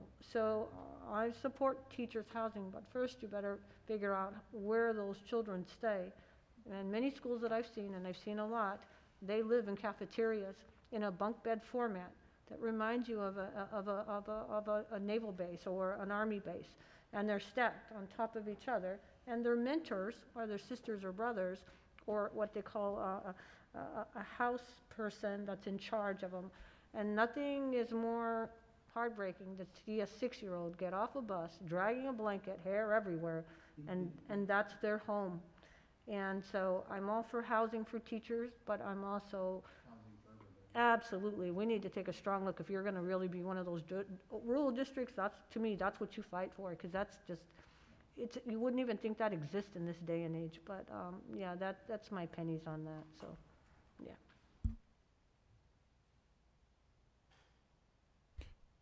Any other comments? I appreciate those. If there's not any additional ones, can we get a motion to adopt that draft proposal? Mr. President, can I just ask a question as far as adopting the proposal? So I think I felt kind of more comfortable with what Amy said as far as us providing feedback for the delegate, and then the delegate will be a part of that. I mean, what does it mean for us to adopt this? Is that necessary as part of the overall process? ISBA recommends it. Mr. President, Member Rader, this is the process established by a School Boards Association. So what I would think would be if a board strongly opposed what's in it, you might say so. I think if overall you support what's in it, what you might do is modify, this is what I'm thinking based on discussion, modify your resolution to approve the draft agenda with some reservation about expenditures for housing for teachers. So add a little nuance to your motion, and that, I think, gives your delegate a little cover if, there's some discussion in that area that they can say, we discussed it. It's not just my opinion. It was discussed at the board. And I'm not saying you have to do that, but that, I think anything in there, if you had a feeling about, you could modify the motion to characterize it that way and send the delegate with a little more confidence. No, thank you for that explanation. And I don't know if I necessarily feel like we need to approve or modify the motion, unless somebody else feels strongly about it, given that explanation. What I will say personally is, again, I think there's a lot of nuance within some of the items that are included within that agenda that I agree with to certain in varying degrees. And so I'd say given the format here, I'm all for moving it forward, but just so the public knows that, again, this is something that we're continuing to discuss and develop as an entire state body before it becomes the official political agenda for ASBA. Well, Mr. President, Mr. Rader, it might be, I mean, I don't know how much time the board wants to spend on it or how in the weeds you want to get, but if there's anything along the lines that causes concern, to kind of say it, into the microphone, so whoever the delegate is has an idea. I think to Ms. Sausnick's example, we don't anticipate it being a problem sitting here as a Littleton group, but somebody else might decide to make it a floor lobby issue. And if nobody said anything here, the delegates, our board didn't say anything about that. So not that you would want to call out every nuanced thing, but if there's any in there that people would want the delegate to be aware of, you could just say, this is a little nuanced, like most lawyers will tell you when you ask them a question, the answer is, it depends. So what happens next may be just as important as, what's on the paper. And I certainly don't want the board to think I'm giving them direction in how to proceed, but just that it might help the delegate if there's anything like that. Otherwise, they're going forward with what they heard tonight. I think for myself, I've already given my heartburn and I mean, if you're sitting at this table, that's, I said what I needed to say, so I think that's been heard. I do understand when you get there, I've been there a few times, absolutely didn't like the format, to be quite honest. I found you very pressured by the higher districts with higher numbers. They almost run over you in the format. So if you're honest, when you get down there, you may have a few people that's kind enough to ask you, but really those big districts are running down the right lane full speed. And, it does, I understand you're there and you have a vote, but really those big districts that have a lot of power and spend a lot of lobbying money and all that, they really do take the main floor of it. So, I think I've said all I need to say. Yeah, and Mr. President, Member Reyes, I think to your point, there are some people who are really super active and really get worked up about this stuff, and and they can dominate the conversation pretty easily. So I understand that. So in addition to adopting that, we're to identify a member to go and participate in these things as well, right?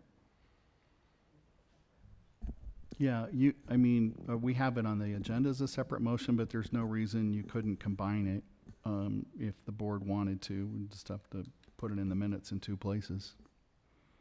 Do you know who you want to nominate already, Mr. Nielsen? Or are you thinking of? Is there a volunteer? I really do enjoy going, and unless someone else wants to go, feel free to say, hey, Amy, I really want to go. I appreciate it. I don't enjoy the format. I don't have the patience for the format. Schools get up there and you're like, what good am I? Here's this. And I don't even think they pay attention. So more power to you. You've got my support. So are you volunteering there, Amy? Is that what Kathy's saying? I will volunteer. And you do a good job, so thank you for being politically correct and fighting for that. I don't do that. Yeah, she gets it. I don't do too well in that. Do we have to have a motion on that as well, or does volunteering take? No, you Thank you. Did we get a first on this one? Can we get I move that I nominate myself to be the delegate. I will totally second that nomination made by Ms. Resnick, so I think we're in good shape. Thank you so much, and that takes care of the first one, which she already knows. The second one for the first. Thank you. So both of those are taken care of. A and B, right? You need a motion to accept the agenda. So I'll move that we approve the ASBA 2022 draft political agenda. This is Sarah. I'll second that. Thank you.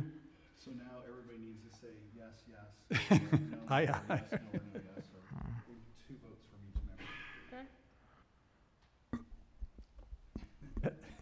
We're going to do a roll call, right?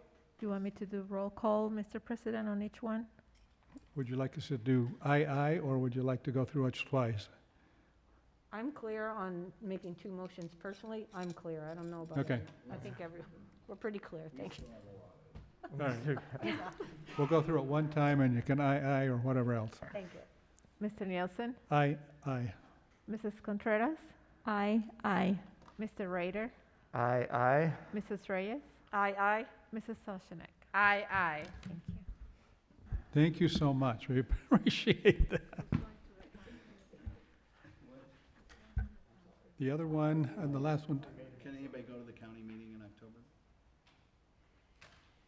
Amy will go also. Yeah, we don't have to, you don't have to vote that. And is anybody thinking of possibly going to San Diego next April? Or has anybody given that any you wanna thought? talk to your spouses or other things, but you wanna It's the first weekend in October, in April next year, I think. It's April 1st and 2nd, I believe, and I'm happy to go. Again, I think given Kathy's comments at the beginning as well, though, hopefully we, as we make those arrangements, we're thinking about flexibility, because certainly we want to set a great example for our community and our students. So I'm happy to go, given the conditions at the time. And the other thing is, if there's any others that would like to go, I mean, one of the goals was to attend some of these meetings, would be ideal. Yeah, this is one I like to attend. I haven't gone, but when I have gone before, it's one of the few, if not the only one, where you get a chance to visit with other people across and you really do get, it's one of the few. I don't go to a lot of them, but this is one I enjoy. But having said the same thing I said, if the conditions are bad, it's hot spot, I would totally, be comfortable with saying I'm not going, and I would say that, to be quite honest, I would do it. So Very good. I would be interested, but with all the caveats we gave before, to everyone else.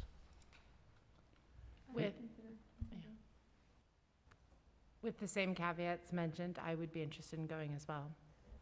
I think we've got all five of us that would like to do the planning to get it set up and taken care of.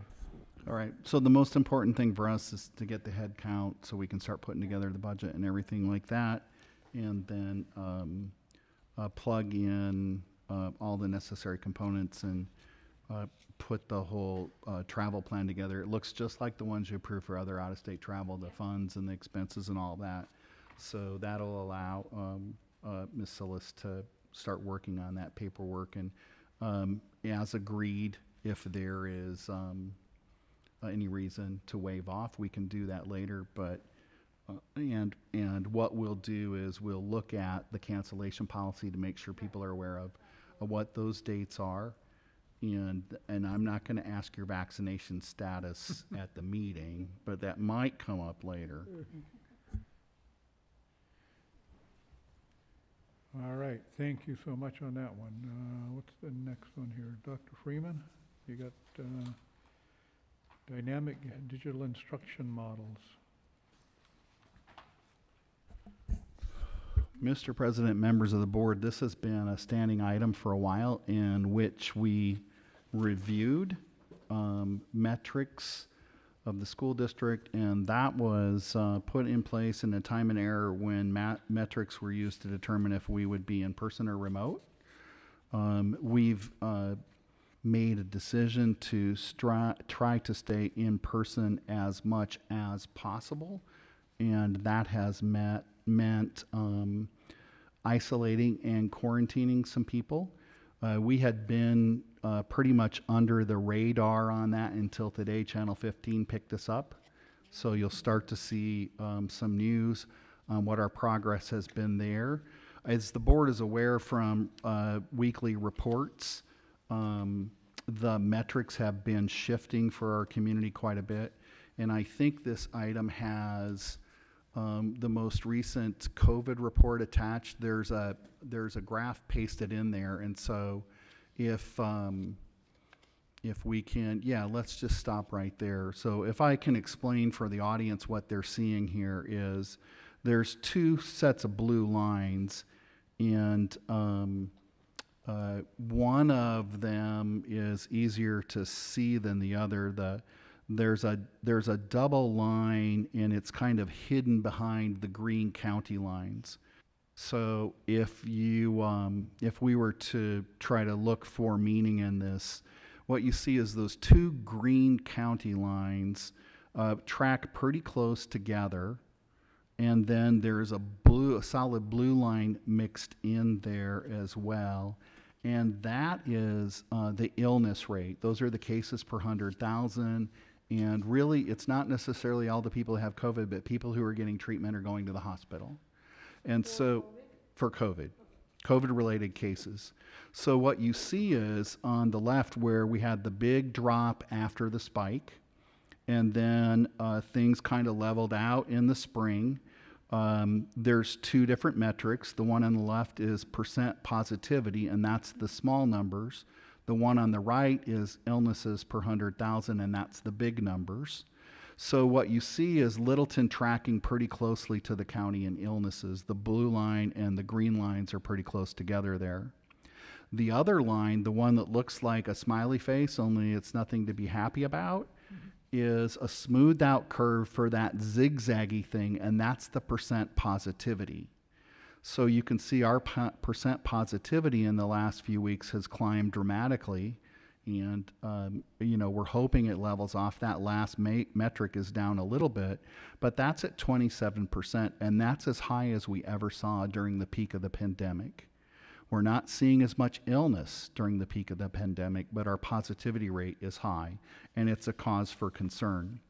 If we scroll down to the next graph a little further, what we've done is put together in the same graph the history of our metrics, and you can see where our peak was in December and January, and pretty significantly above the county peak, where our percent positivity was running a little above the county, but kind of tracking that. And now what you see is our percent positivity shooting up and really creating a gap between Littleton and the county. But you can also see down there that last line of the county shoots pretty much well, no, that's us in illnesses. Sorry, not the county. The county, of course, is bigger. It's got higher numbers, so shifts in the population are a little harder to see, and that's been fairly smooth. But the increase in those two metrics are a cause of concern for us. If we look at the COVID supplement, which is an attachment,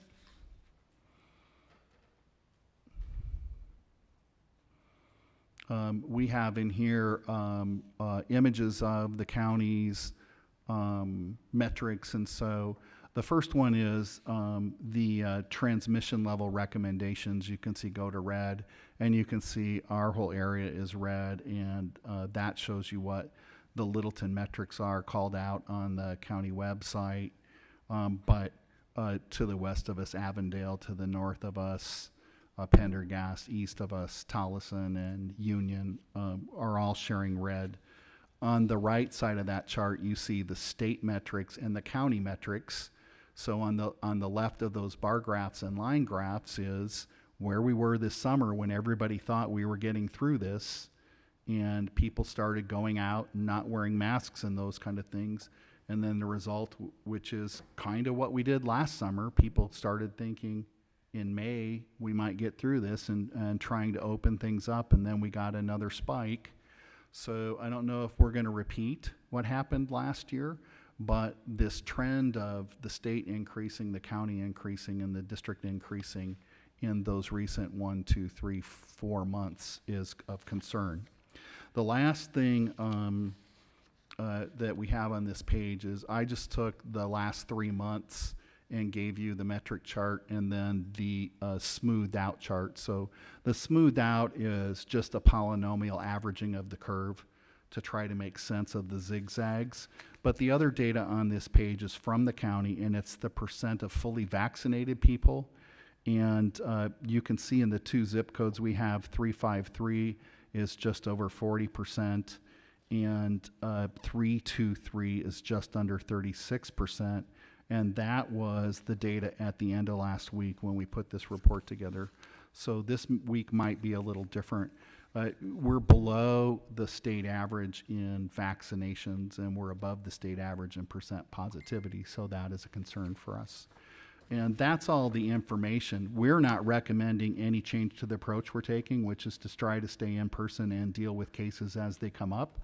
So we're not recommending any action to the dynamic model. What we are doing is, if kids are isolated or quarantined, they can take their computers home, and teachers will kind of pick up right where they left off before people went home.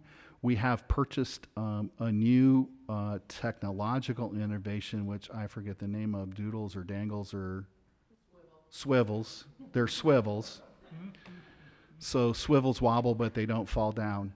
No, swivels are a camera microphone. If you think of a GoPro for teachers that hangs in front of them. So one of the big complaints of our teachers before, when we had some kids in the room and some kids on the TV, was you couldn't really divide your attention unless you could make your eyes go different ways like a chameleon.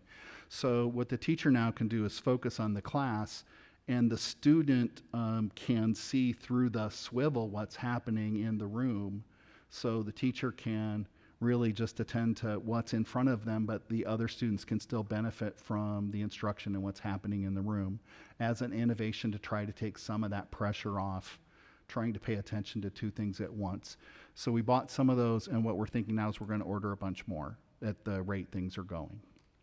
We can talk more about other mitigation measures and anything the board wants to do about that in the next item, unless people want to return the whole district to remote learning.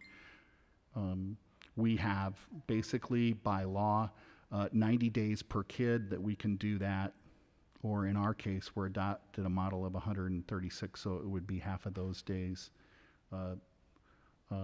70 some full days before we would have a financial penalty. We're not recommending that right now. Go ahead, Kathy. I just some clarity on the stats, okay? So when this is reported, this is actual students or teachers that are, and we know they're COVID positive. Is that correct? Mr. President, Member Reyes, so the stats that we went over just now are from the county, for the county. When they report Littleton specific, they just go by address, and that is as test results come in and as doctor visits come in, they just log by those boundaries, whether they were in or not in, and it doesn't discriminate beyond that. We do have measurements in the next item that are about the impact on cases that we're seeing in our schools. Okay. But that's separate from the county data that you helps just me. looked at. Yeah. That makes more sense. I kind of to me thought then, that's yeah. what you're thinking. So then you've answered that. And then definition of illness for this. What's the definition of an illness? Is it COVID symptoms of 1 or 2 or 3, or what's the definition? So what it's called is COVID related, and that can be a lot of things. There's some people concerned that that maybe causes some over-reporting. Yeah. But on the opposite side of that, there are people who may have COVID-like illness that just kind of grind it out at home, and maybe they get tested and they know they have it, but they don't go for treatment. So there's also cases that aren't being recorded because they're not seeking medical attention for their case. So there's probably error on both sides of that estimation. So definition of illness is symptoms of, Well, I mean, there would be more people who had symptoms and illness than went to the doctor or went to the hospital.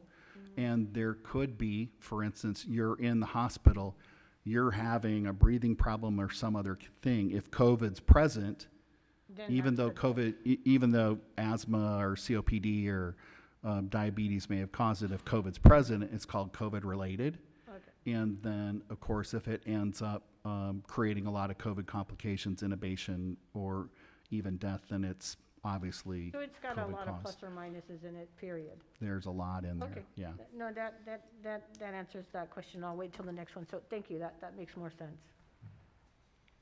Any other questions on that item number 13, the presentation that he's done here for the county? Thank you, Dr. Freeman. And let's go ahead and move on to the next one, item number 14. Mr. President, members of the board, we have a lot of information in this item for you tonight because the decisions that the board needs to make, though limited, are going to be really important as we move forward. And so we have When President Nielsen and I first met, this item was a little narrower, but over the course of the last 2 weeks, it has broadened to try to give the board discretion in whatever members believe is appropriate going forward to try to help keep in-person learning open in our schools. So we've listed masking, testing, other appropriate requirements or resolutions in governing board regulation GBGBR, which we received a recommendation from the School Boards Association. And my intent is kind of to save that to the end of the discussion so you have a basis to discuss with some background information before you do that. So your item starts out talking about the bill that got actually added to the back of the budget that resulted in the statute 1534205, which prohibited districts and charter schools from requiring face coverings or vaccines for student or staff, and this is important, during school hours and on school property. So for instance, we had back to school night, even though it was on school property, it was not during school hours, so we did not believe it was prohibited. It met one of the conditions, not both, and the law says and. So if we're having gatherings outside of school hours, even though they're on school property, we believe we can enforce a mask requirement. Recent increases in new virus variants have resulted in changes to CDC recommendations, and so now the recommendations from CDC Academy of Pediatrics are not consistent with the law, and that's why you're seeing all of the issues around school boards around the state. Policy or the regulation GBGBR in the most recent issue from ASBA deleted all of the face covering regulation and just said, according to statute, it's not legal. We have revised that language for you to consider tonight. You don't have to take action on it because it's a regulation, but we want to go through the information and then make sure that we're on the same page with the board moving forward with that regulation, and we can, of course, amend it after discussion. So there is a wide range of options, and what I'd like to do in the attachments is see what the right sequence to introduce these to you would be. So we have, oh, I need to change items on my computer here. I'm looking up there and seeing something different down here. Please appreciate your patience.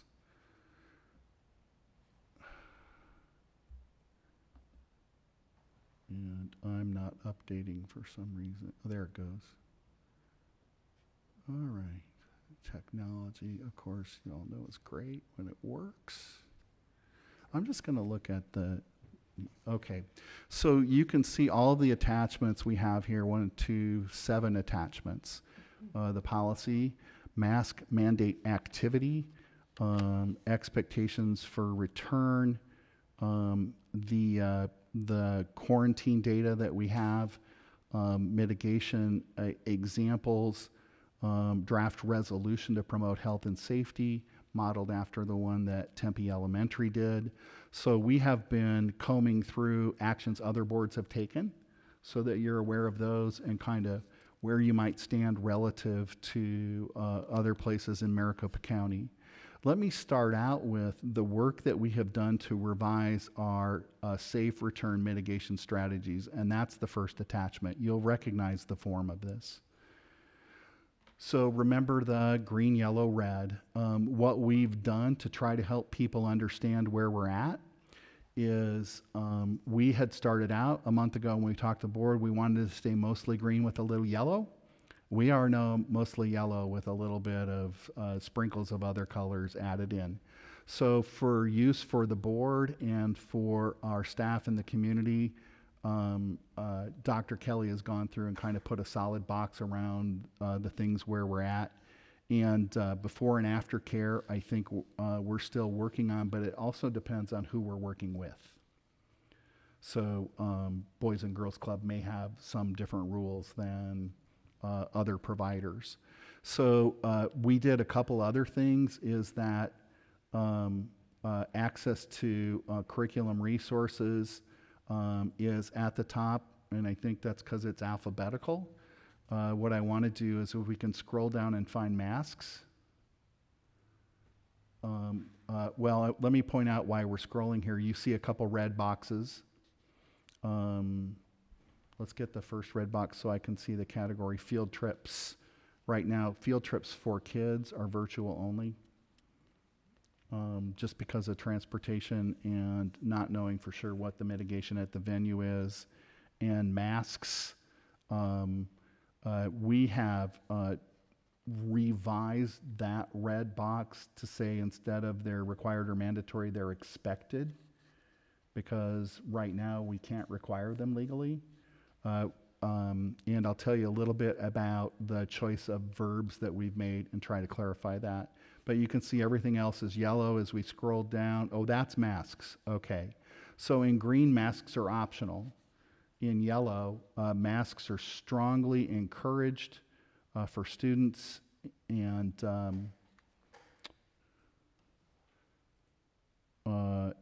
staff.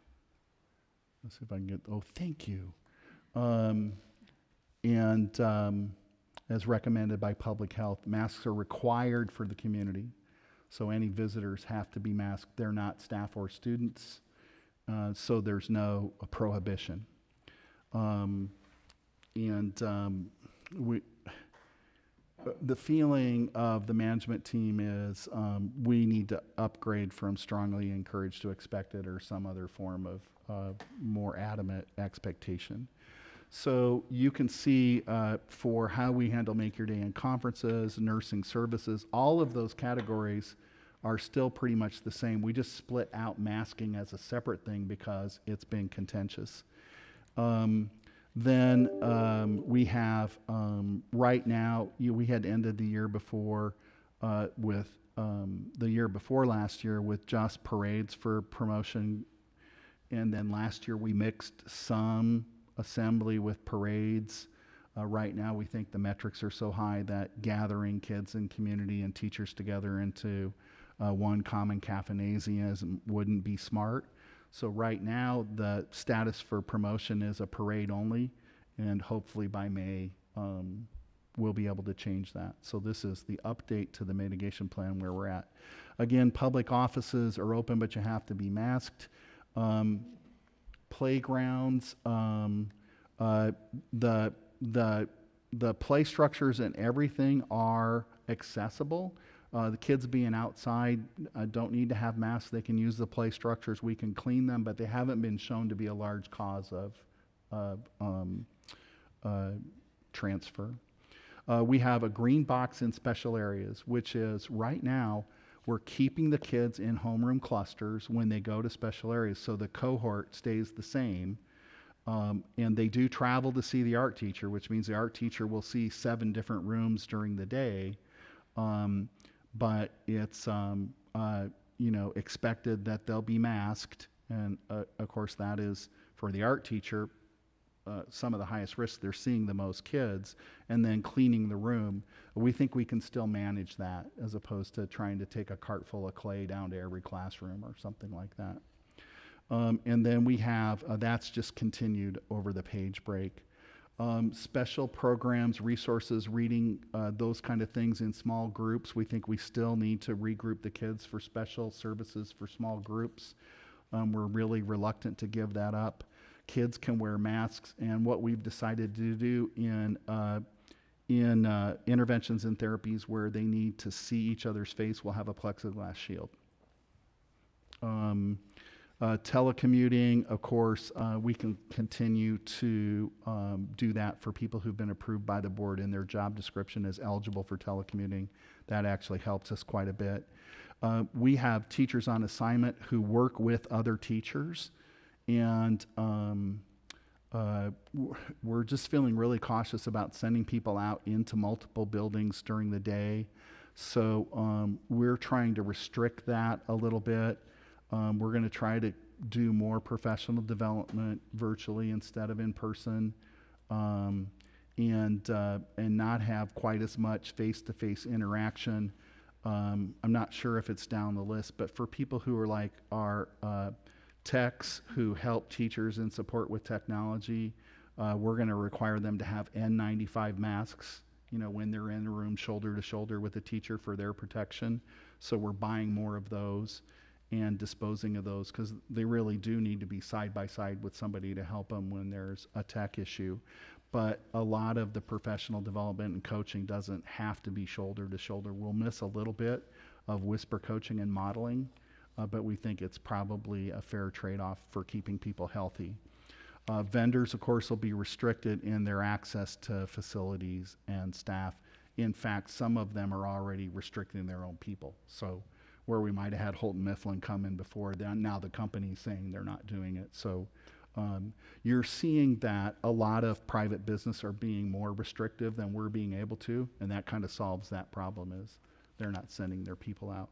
So that's what we're thinking right now, and we're shifting our mitigation approach from mostly green and some yellow to mostly yellow with a little bit of green and red mixed in.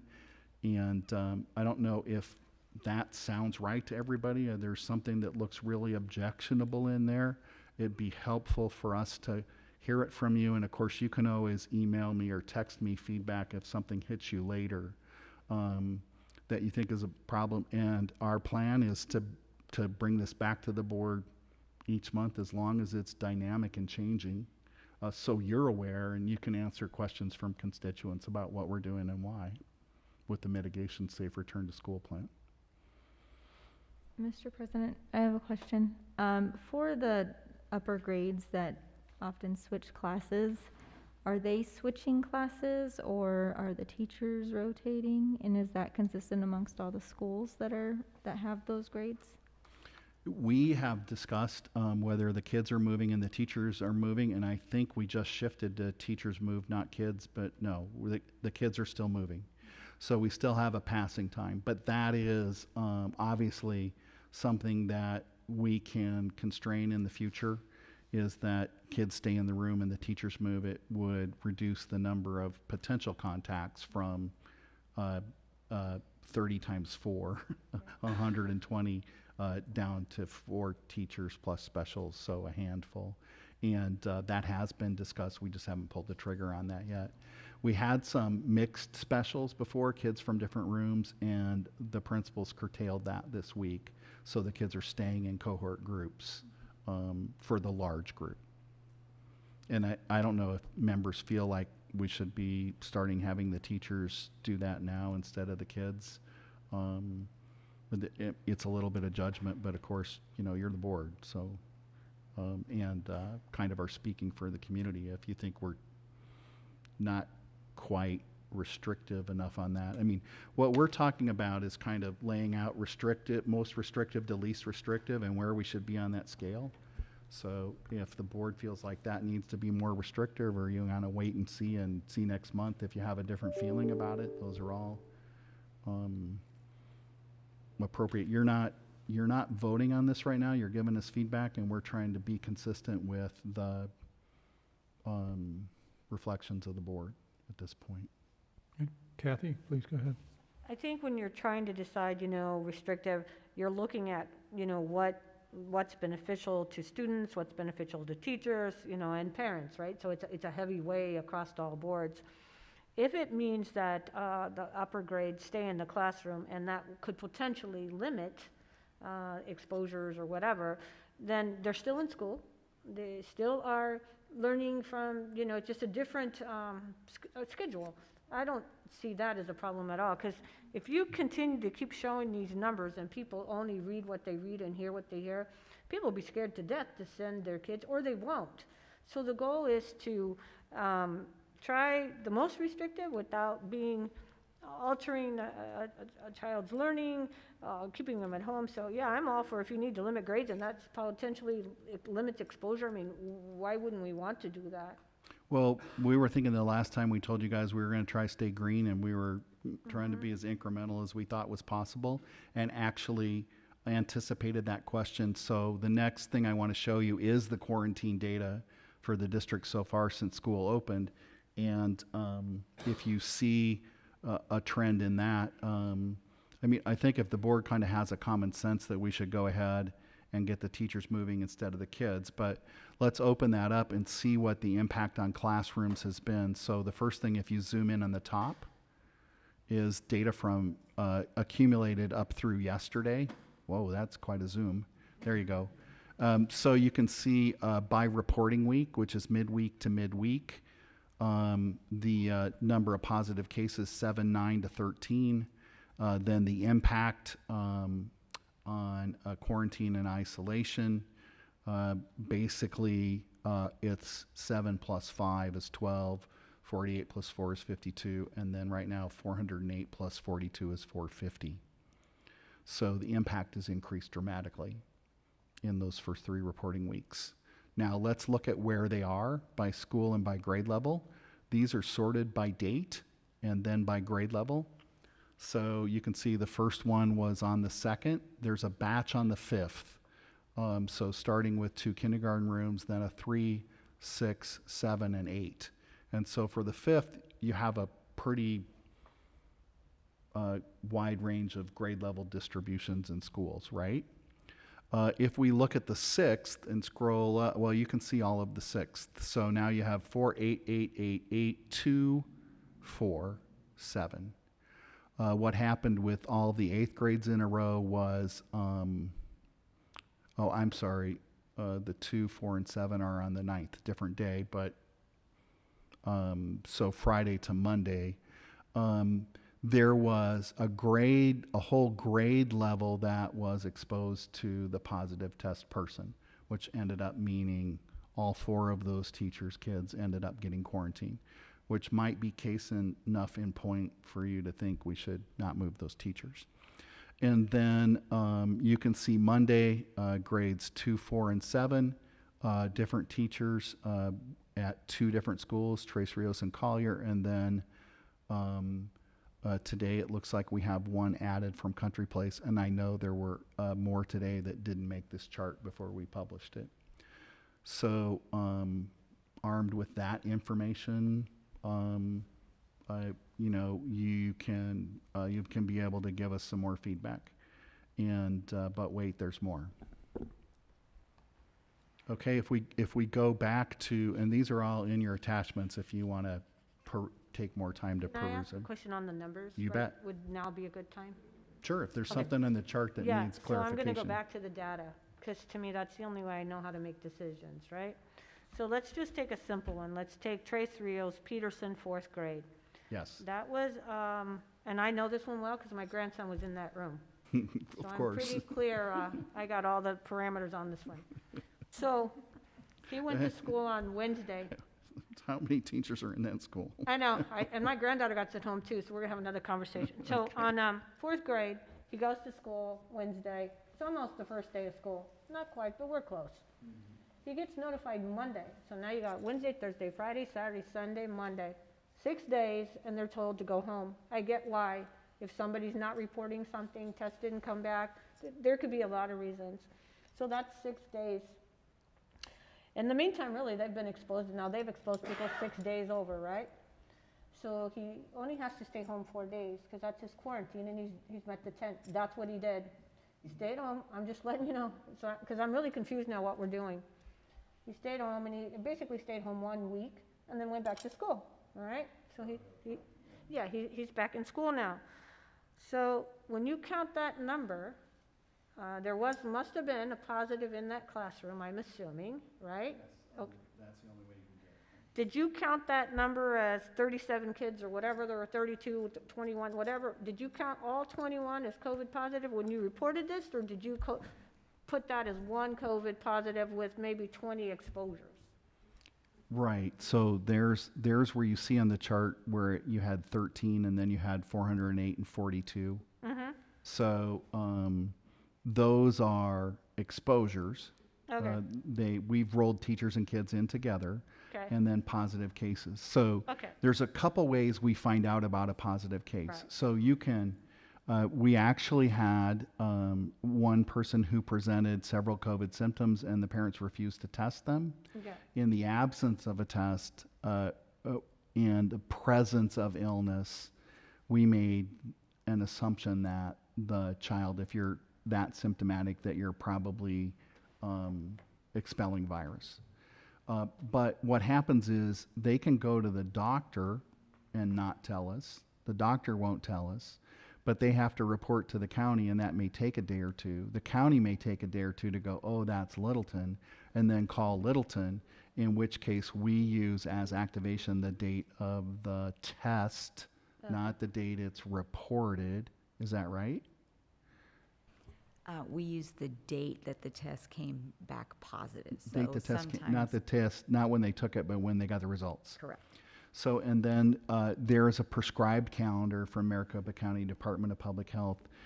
We follow those rules pretty strictly because we have immunity from liability as long as we're not reckless or, so we believe the best protection for the district for any liability is to follow exactly what Maricopa County tells us. And so there is a schedule of days. Dr. Kelly and I were just talking about this today because there is a provision where you can go test negative, but for the kids it would have to be a negative test on the 7th day. It's only a couple days difference from 10, and if you count weekends, it might not be really critical in the first place, and it could be kind of confusing. So we're dealing with questions from parents on a case-by-case basis on that. So once again, we're dealing with a lot of variables that are not in our control and not necessarily school-based in responding to following those rules. So it is, you know, they're probably different every time, No, I understand. Ms. Reyes. So. Yeah. So let me get back to the testing. So if we were to take our child and it's, let's just say 3 to 5 days, you're saying 7, whatever it is. I say 3 to 5, that's what I read on CDC. I take them to get tested, right? And not a rapid, a regular test. Takes 24 hours to get it. That test is negative. Can they come back? And do I have to show you the doctor's note? We have to be able to verify the test. Okay. So however, I mean, whatever it would take to do that. I mean, yeah, if you have something from the test Does it have company. to be a doctor's note? I don't think it does have to be a doctor's note as long as the outcome is verified. I'm not sure what forms of documentation we're taking because we're still pretty early. We in were this. told, no question, that's not great. We needed a doctor, we need to take them to the doctor, get a doctor slip. Well, the problem with that is the pediatrician was booked for 3 weeks. Yeah, I think we need some stamp of somebody other than grandma.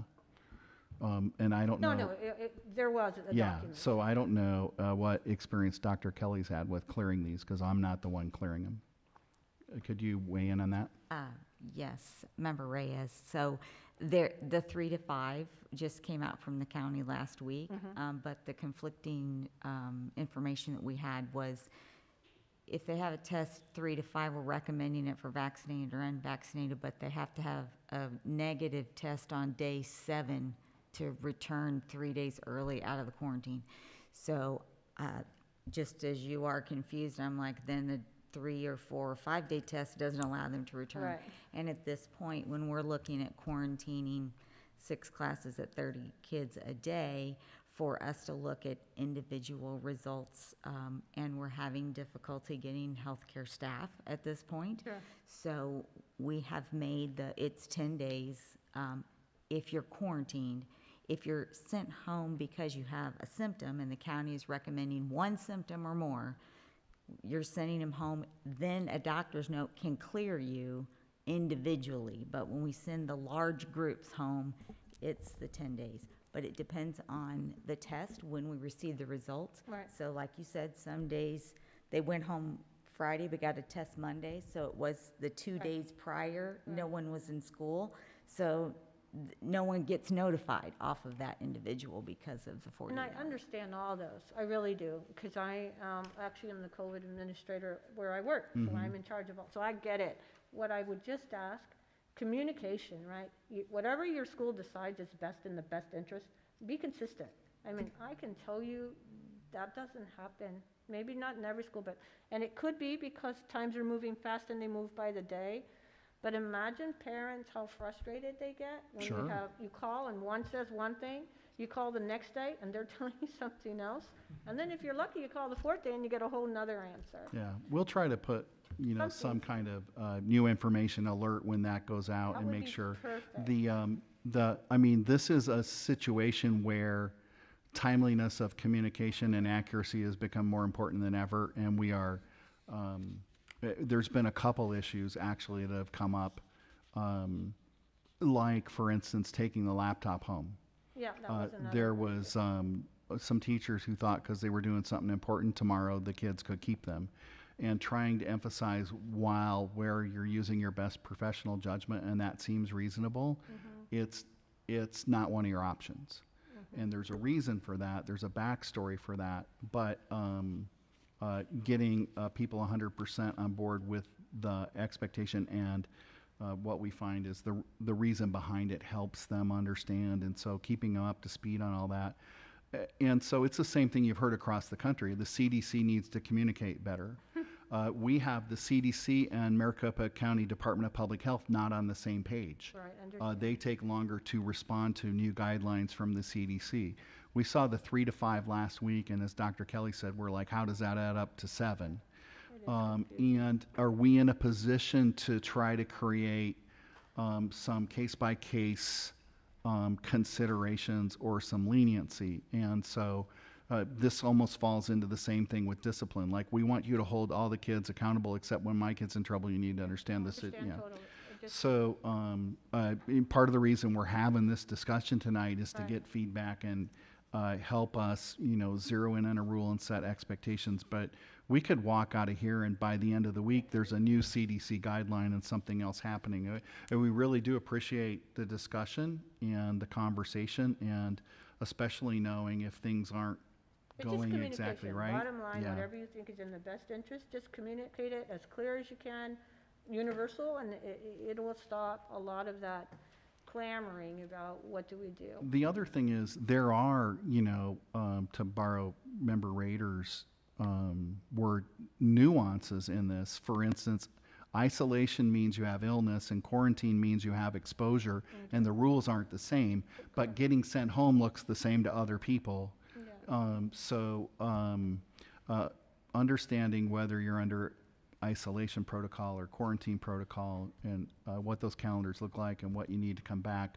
Obviously, we're working more directly through our health services people on the isolated kids, the sick kids. Right. And the point we want to make to our community is you only need one sick kid, and we've had parents knowingly send a sick kid to school, and we've asked them to keep them home. But then if we don't catch that in the first 15 minutes, you're starting a chain of exposure. So we really, really need all hands on deck, like 100% of people working collaboratively to help keep the community healthy and the schools in person. But I appreciate all of that feedback, and I have some more things to show you if you're ready. One more question. Okay, go ahead. So if I'm in isolation versus quarantine, should I be able to get a laptop and do my homework? Yeah, you can. So learning looks the same. So part of the reason it's confusing is unless you're too ill to participate. Of course, understand. Yeah, That goes then with- you are able to. But 'cause every you're- school, every child is set up for virtual learning in the event they go home and they're capable to learn, and/or they're quarantined. Every school, every child is set up for online learning. That's the expectation. Okay. Now, is there a computer that's battery didn't charge? Oh, no, I'm not yeah. talking, I'm just talking Yeah. about teachers' understanding. They need to have lesson plans loaded and ready to go. If they're prepared to send a quarantine room home, I expect my child tomorrow to log into Google or wherever I'm at and have my homework there. They were told. Now, what we found out is they weren't all as ready as we anticipated. That, as long as So- you're on top of it, I'm good. Well, I mean, look at the way these numbers have ramped up. I know. I mean, I think people thought they'd have a little time to, Right. and we don't. Okay, perfect. So, That answers that. I think expectations ramped up quicker than expected. Yeah, And fair that's caught some people who are scrambling now to catch up. I appreciate it. As long as you're on top of it, that's good. Thank you. All right, so that's what's happened with quarantine and isolation in the district. What what I want to do next is look at the item that says mask mandate activity. So this is to make you aware of some of the action boards are taking. This is the last best report we could get from taking a survey this morning. And we're going to zoom in on that a little bit. So Phoenix Union's the one that made all the headlines and went first. Phoenix Elementary followed, Madison, Alhambra, Creighton, Washington, Roosevelt, Osborne. And so you can see the dates. Those aren't quite in chronological order, but they're all pretty close together. One of the things that's different between Phoenix Union, if you look down the list, elementary, Creighton is an elementary, Washington's an elementary, Roosevelt's elementary, Osborne's elementary. Phoenix Union is 9-12, and those kids are able to get vaccines, where the majority of our kids, other than 7th and 8th graders, aren't eligible. So we don't know if they have an opt-out option. But as you look down the list, what districts have done is said they're required, and if you're going to opt out, you got to put it in writing. So you see opt-out, qualified exemption under district regulations, opt-out, all staff and students and visitors per CDC guidelines. We don't know about Roosevelt's opt-out. Osborne has an opt-out. And so we have a copy of what the attorneys have drafted for opt-out. I want to show you that and then talk to you about how we might make mitigation more restrictive. So it's a pretty simple, straightforward form, and it says the CDC has come out with these recommendations. It doesn't come right out and say it's not consistent with the governor and the legislature, but it gives you the links so you know what they are.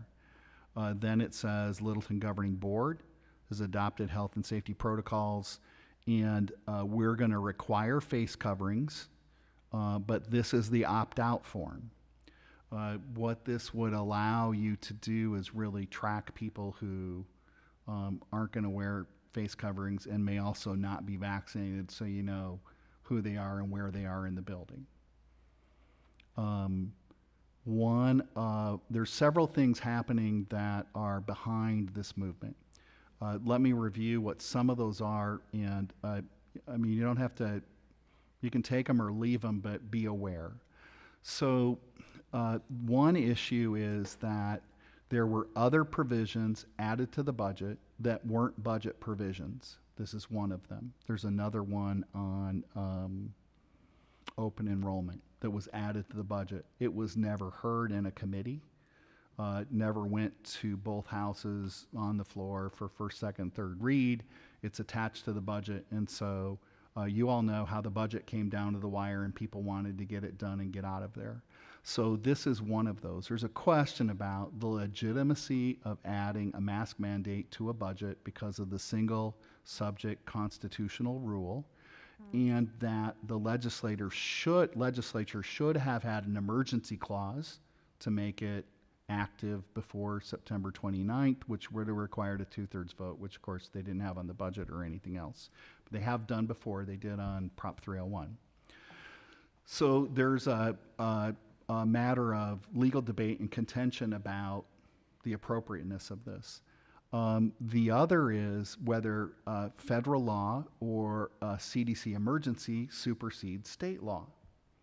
And that because the federal government and the county health department have made this recommendation, and it is a pandemic and a health emergency, if that power supersedes this order.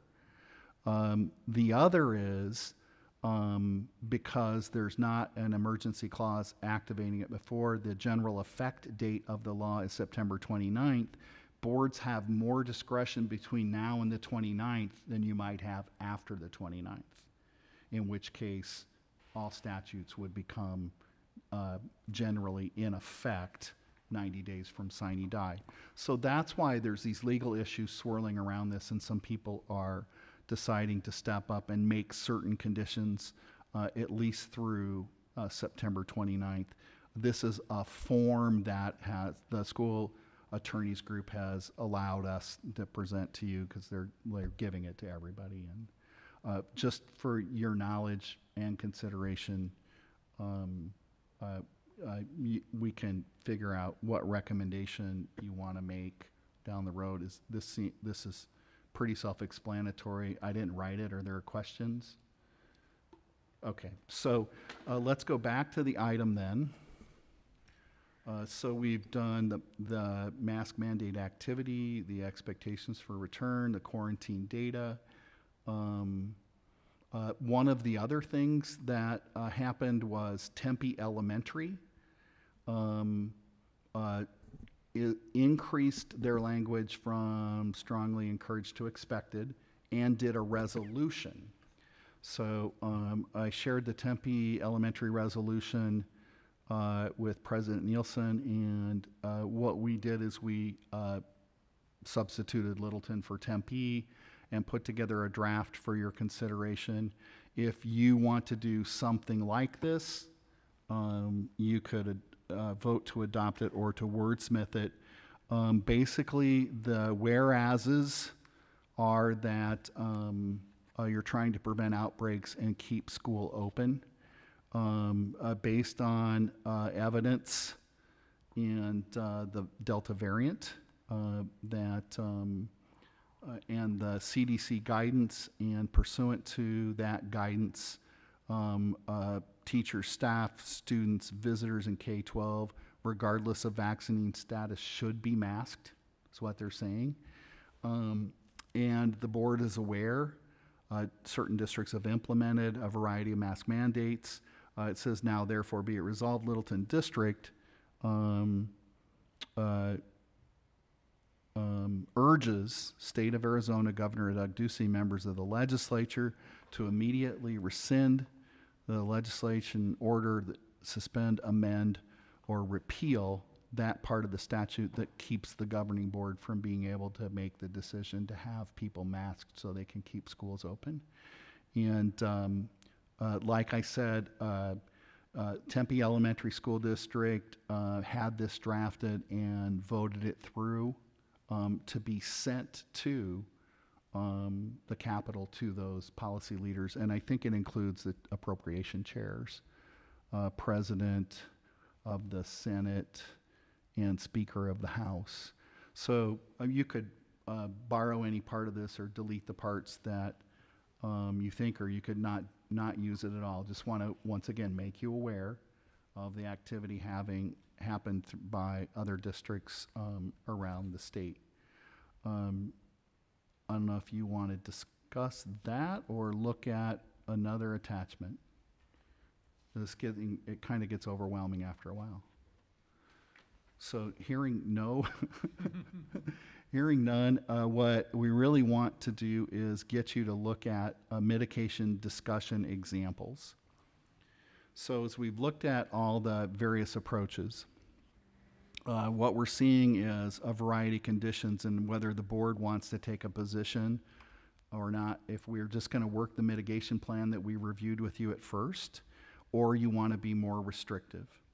So the criteria we have are vaccinations, masks, testing, isolation, quarantine, clustering, and then existing statutes, which are, we already require shots for measles, mumps, rubella, DEP, and those kind of things. So that would be the default, which is what's already in law, kind of prior COVID.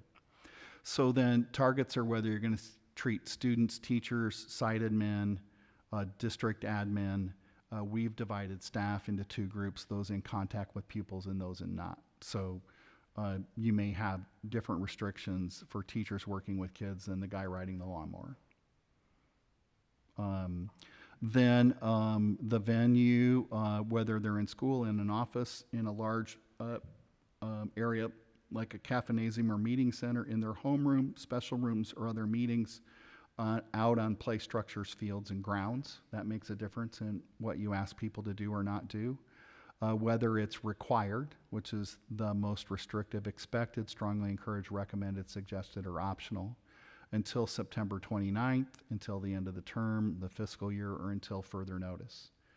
So we are basically kind of taking those parts and putting them together into a sentence. And so the examples we have for students are from most restrictive to least restrictive. If we can scroll down a little bit, masks are required. It's the most restrictive verb for students during the school day unless eating or outside until September 29th.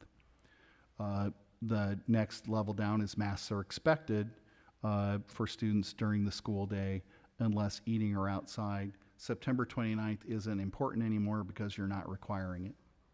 You could have an opt-out form if you pick the first one. Masks are strongly encouraged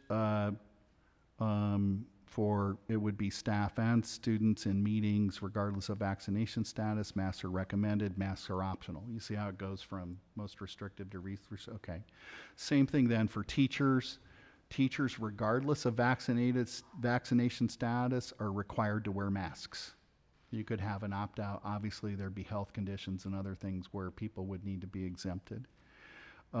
Masks are expected for teachers regardless of vaccination status and distance, and unvaccinated teachers are required to test weekly. You're seeing federal government do this in other places. They're not telling you that you got to be vaccinated, but if you're not, we want you to take a weekly test so we know if you're a threat to everybody else working here. So that's an option. Masks are expected for teachers regardless of their vaccination status, but the verb is expected, and that, you know, we think is a little more stringent than strongly recommended, which is next for unvaccinated, optional for vaccinated, recommended for everybody, or optional for everybody. Masks are required for staff in meetings unless 80% are vaccinated. It's basically 1 in 5 people can be unvaccinated if everybody's comfortable until the 29th. Masks are expected for staff in meetings unless 80% are vaccinated with 3 feet of distance. Masks are expected in staff meetings regardless of vaccination with 3 feet distance. Masks are recommended, masks are optional. So you see how that repeats itself. Our question for direction for the board tonight is, do you want to require masks with an opt-out? Do you want to require masks with an opt-out until September 29th and reconsider that at your September meeting, which would be, I think, around the 10th or 12th? 11th? So it's close. Do you want to have unvaccinated staff who are in contact with kids take a test? So they're periodically checking. You're seeing now that federal government's doing that. Some businesses have been doing it. I think the NBA tested their guys every day to make sure that they weren't positive and impacting other players. So there's a range of reactions that people have had with something like that. Do you want to stick with expected, strongly recommended, expected, and an opt-out form for people who aren't going to do it? You see there's kind of a range of more restrictive expectations that we could set other than just strongly recommended or expected, which is where we're at today. And the last thing I'll show you before you, I guess, share some opinions is what we did with GBGBR. If we open that up, as I said, if we blow it up and go to the second page, you can see all of the stuff on cloth coverings has been deleted. So that was school board's recommendation. What they put in the place of the first paragraph is requiring cloth coverings are prohibited by statute, cite the statute, end of regulation. What we've said is any person, including not limited to staff, students, vendors, visitors, and volunteers shall comply with adopted mitigation plan when there is a high prevalence of communicable disease. This plan and other universal precautions are required except those prohibited by law, which will be strongly recommended. The reason we changed that is because this is changing so much and there's so much pressure on policymakers that we may change mitigation like we're doing right now, and people are putting pressure on the legislature to go into special session and address this issue. So what we did is wrote a regulation that refers back to the mitigation and what's currently in law. So this regulation really applies no matter what other policymakers do, and I think gives really the board kind of the most control and latitude over the variables that they can work with. So unless that's objectionable to people, or somebody has an idea how to better word it, we can do that. The real question for tonight is, do you want to require masks, have an opt-out, or require testing or anything like that that's not currently in the mitigation plan? I hope I gave you enough information. I think they're all ears. Well, it's thinking over there. It's just a lot of stuff coming fast.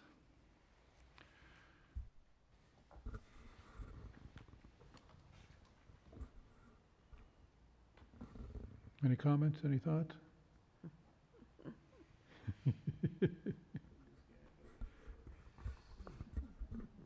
I'll go.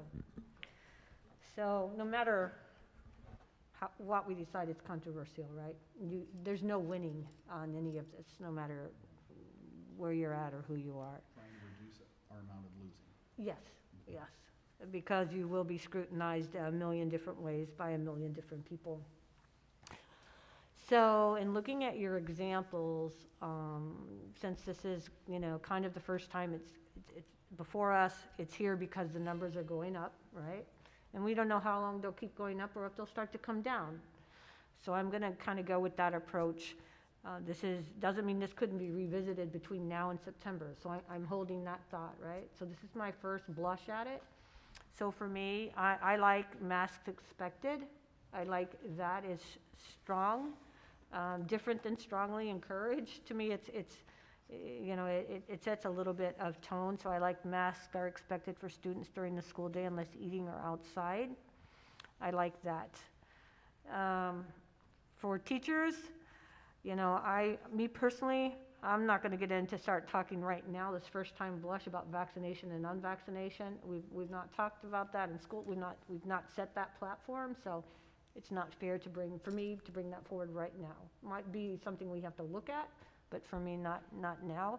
And how are you going to measure that? You're going to go around and go, are you vaccinated? And we're in a meeting room, so we're in a meeting room and we're not 3 foot. Are you vaccinated? Are you? Are you? And who's documenting that? Are you making me show proof? Does that proof become HIPAA, and where do you keep it? So to me, there's way too much. That's uncharted territory, so I'm not comfortable with that. I think, again, sticking to the same theme, masks expected for teachers during the school day unless they're eating or outside, period. Same concept. And then for staff, I would have the identical set of parameters as I did for 1 and 2. So masks are expected, unless you're eating or outside. So that's my spiel. Okay? Good.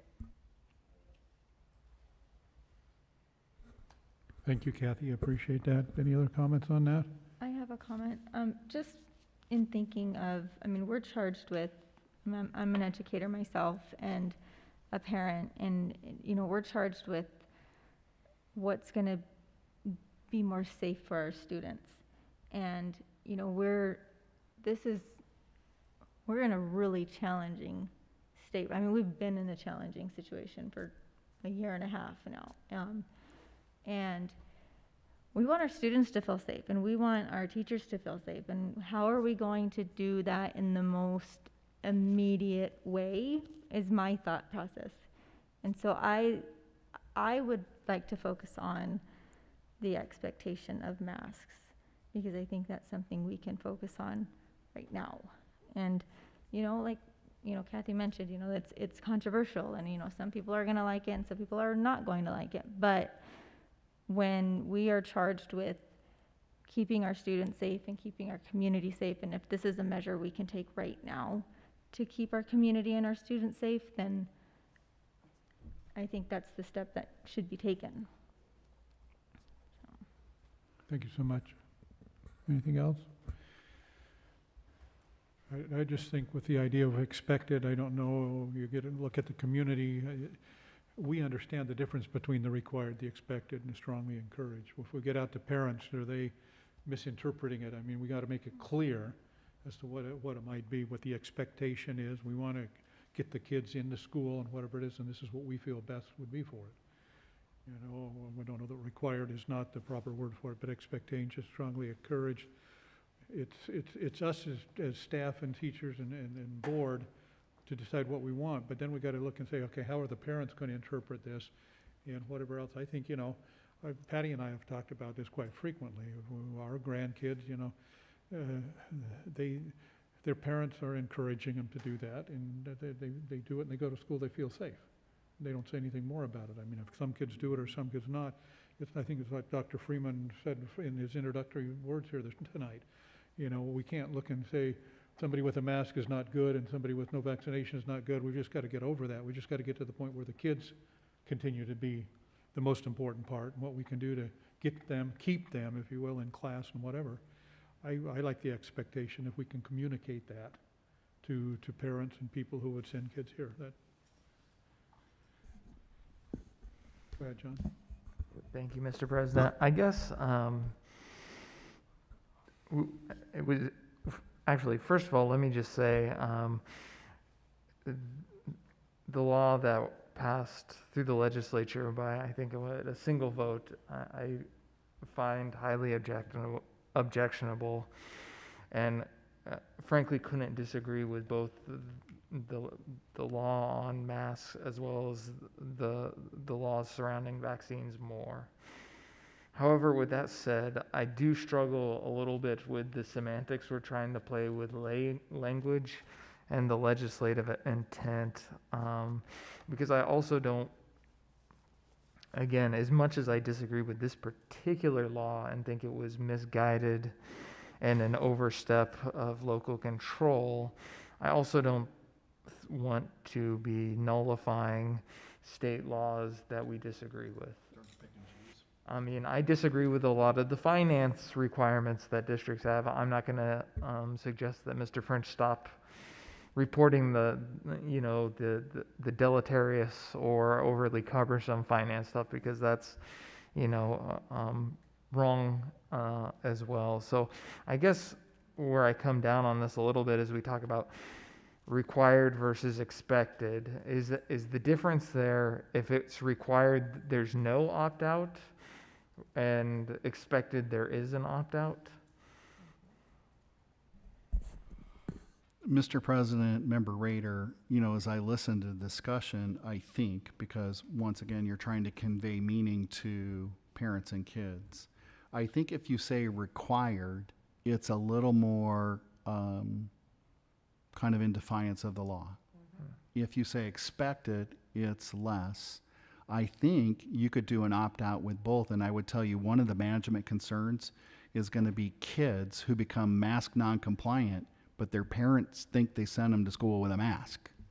And so the behavior of the child and the parent aren't consistent. So I think you could have expected and an opt-out for kids. I think as far as the staff goes, they can tell us how they feel without getting their moms and dads to fill out a form. But maybe we want to have a list of like who can and who can't. Again, to Member Reyes's point, that might get into HIPAA and other things, so it might not be wise to do.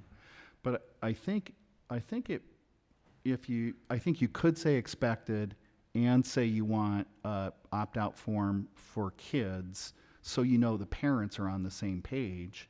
And strongly worded expect is not necessarily in defiance of law, and then put out a communication piece like, we expect all. Like, we want you to know, in our eyes, it's really not optional, but we understand that there may be exceptions. Here's how you get an exception. And so part of the reason we separated that on the list is there is a rationale for treating staff who are adults and kids who aren't differently.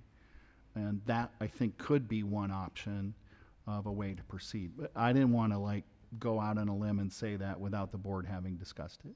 So again, I think I would personally support, if it was just John Rader as president of the world, the state of Arizona, I would personally support a mandate But again, I still can struggle even with what you just said with the semantics between even the opt-out form where it says required, right?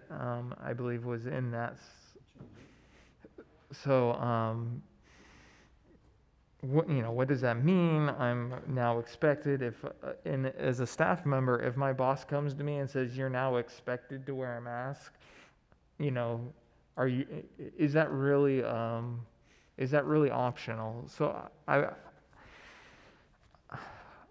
again, Kathy was so right, but I think, and again, I'm open to what the board ultimately decides, but at this point, I think I'm still, despite my personal feelings, fine with strongly encouraged.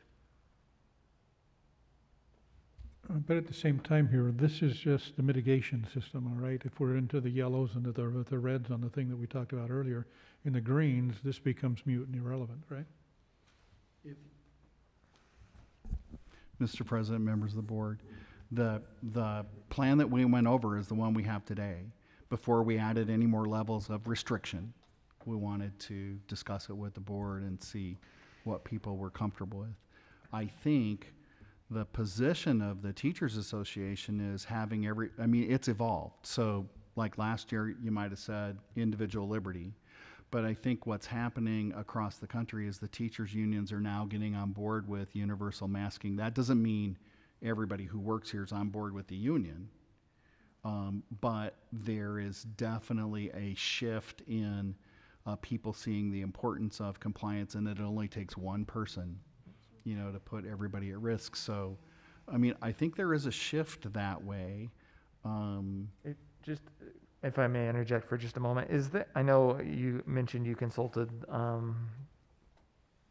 the lawyers on the opt-out form. Has the district's legal counsel weighed in on whether required versus strongly encouraged versus, I guess strongly encouraged is not, but whether expected would be a potential violation of the state statutes? So, Mr. President, Member Rader, the form that we adopted was created by council for another district, but we share the same council. So I did call Gus Rosenfeld and consult on what some of the issues were. They're concerned that if we say required and are flouting the law, especially if we did it beyond September 29th, that we would have the danger of some exposure for litigation over the issue, not necessarily with a parent or a staff member, but with the state or somebody else, in that our liability coverage covers error and omissions, but not intentional breaking of the law. So I think if you were going to say required, you need to stay under September 29th, and you could go to court arguing that that was an interpretation. We feel that expected would fit within the spirit of the law. That's not requiring it, and that's what the statute says. The statute uses the word required, and I think if we don't, then you have some latitude. I appreciate that. It's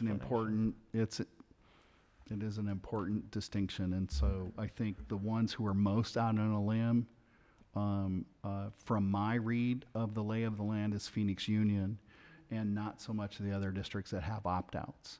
Because you're required, but you can opt out, then they're going to say they didn't really violate the law. However, you may need to pay your attorney without your insurance company to make your point. But you may do that anyway. You'll be challenged no matter which one you pick, so I think we just get ready for that, and it's happening no matter. Yeah, right now we're insured, as long as we act in good faith. I guess it's my turn to say my feelings.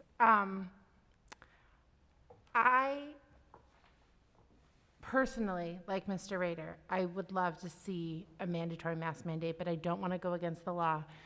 And I also know that my personal feelings aren't the feelings of everyone in my community. I don't like the word required as a teacher, because if you tell me it's required, then that means I'm spending my time telling a kid to put his mask on when I would much rather spend that time teaching that child. So I like the word expected.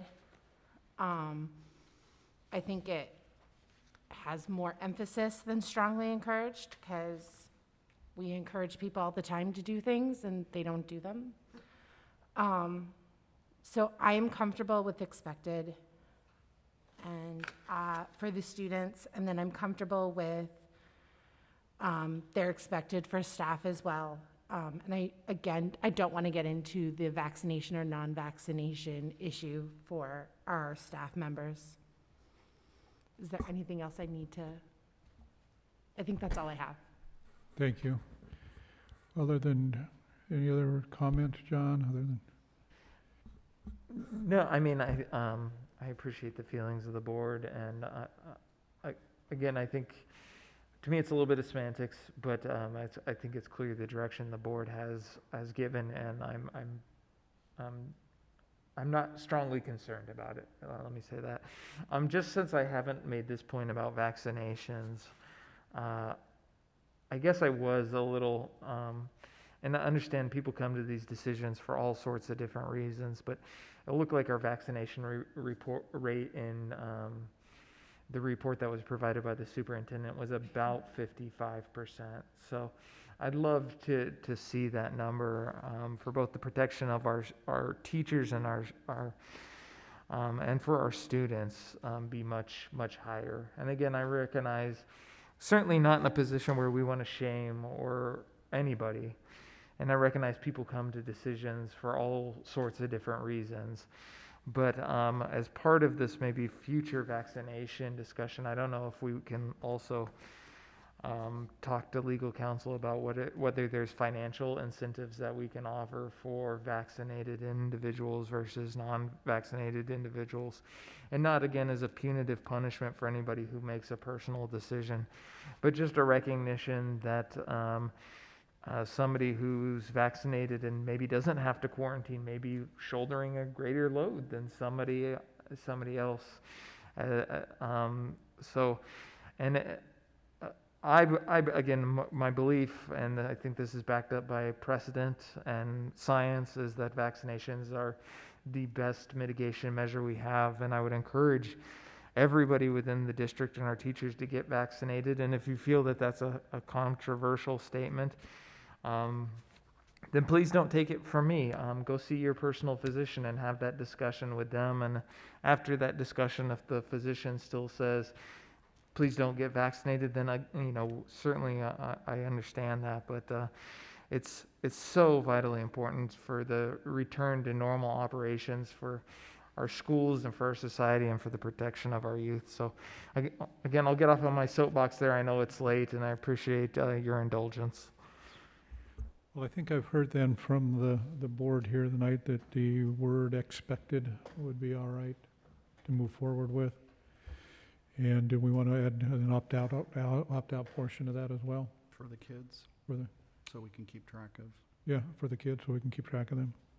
Yeah, I would just ask that the language is consistent, because I believe in the form it does say required. Yeah, that was the idea from the district it was drafted for, so we can definitely make that change. And I would just say, once you produce the opt-out, I'm given it, I may sign it, so what? So, okay, I think, okay. yeah. I think we just need to be prepared, because somebody's going to say, so what if I don't? And then you just need to be prepared, whatever your communication piece is, standard across the district. Oh my gosh, what happened? So the mitigation plan, that discussed by the board is you're still going to school and you're still in person, but you are creating additional risk, and we just want to make sure everybody's aware and on the same page about that. We're trying to keep kids in school. We're trying to keep kids in If I school. sit in the front office, I say, So yeah, you can I still go. We understand. haven't said it's required and that you're excluded. Right, and we're just doing our best to keep as much as we can of normal education. in the Right, and conversation. down the road, maybe we keep them 6 feet apart if Yeah. it gets to be a big group. If it's onesie twosie, which I think is kind of more likely what'll happen in our community, Yeah. and it won't be as big a deal. So I think we can do that. And Mr. Rader brought up something else that was on our list. And that's part of the reason we put other appropriate requirements or resolutions is if you want to adopt something like Tempe or stay away from that right now, or create an incentive using ESSER funds, not regular M&O, that is a monetary recognition of staff who are vaccinated. The discussion we had in the management team was a small amount of money might be taken more as an insult than an incentive. We already did $1,000 to recognize loyalty. I don't know if you want to do that much again. If $600 is $50 a month, and I mean, we have a couple teachers on the board who may weigh in on what amount might be helpful or motivating. But as I said in my opening remarks, we had people who were eager and willing. There's leftover people who are maybe willing and hesitant. If we can get unable to vaccinate and resistant down to like 20%, so we have on average, maybe just 25% to go to get to that number with the teachers. The classified staff's a little lower, but $600 means a lot more to somebody earning $12.50 an hour. The management team's vaccination rate is pretty high. So if the board wanted to do something like that, for it to make a meaningful difference, the sooner the better. And I don't know if, certainly we tried to write this agenda item to be as broad as possible, not knowing what might come up at the DS, but I think it's something probably if you think it may help or may be attractive, it's going to be less helpful if we put it off a month. And so probably other than just Mr. Rader weighing in, if anybody else thinks that's a good idea or want to steer away from it, I think it'd be good to kind of say now. So I will give feedback on that. First of all, have you confirmed it's not a gift of public funds? A gift of public funds is if I do it. Compensation is if a quorum of the board does it. Okay, because we're looking at something like that, and we got a little disagreement from two attorneys. So if you've checked into it, good. As far as how do you incentivize people that cannot? So I can't. I have medical conditions. So what are you gonna? How are you gonna give me my money? We brought up those contingencies, and we don't see a way to do that. We did talk about if you brought in documentation that said you're medically unable, that you might be incentivized also, but then we thought that creates contempt against the vacciners. So there is, with any kind of recognition or reward, there is the chance that, it backfires with some of the group as well as motivates other parts of the group. And so I'm not comfortable with it. That's yeah. me personally. I have a hard time incentivizing people to do the right thing, but this is a common problem across America. And one of the things we are seeing now with the increase in that spike and people going to the hospital is vaccination rates are back up again. So maybe something just being as much as strongly encouraging people to get this done to stay healthy. What we talked to the teacher leadership team about is putting together some little PSA amounts for or PSA spots for internal circulation from the associated leadership supporting vaccination and masks. And then they asked me to do a piece kind of explaining how the vaccinations work and what the data on side effects and disease are. So we're going to try to put together kind of what you saw tonight, short pieces that are positive encouragement without having to, have carrots or sticks attached. We're doing something like that. We put our links to our medical providers, talking about the positivities and good stuff about it, rather than us taking the liability for and put it together. We're sending out links, live links, and asking our carriers if they provide documentation, which you just link to, right? Rather than you being in a position to talk about, where it's good or bad, and then have something happen and someone point out and say something. So this is a test.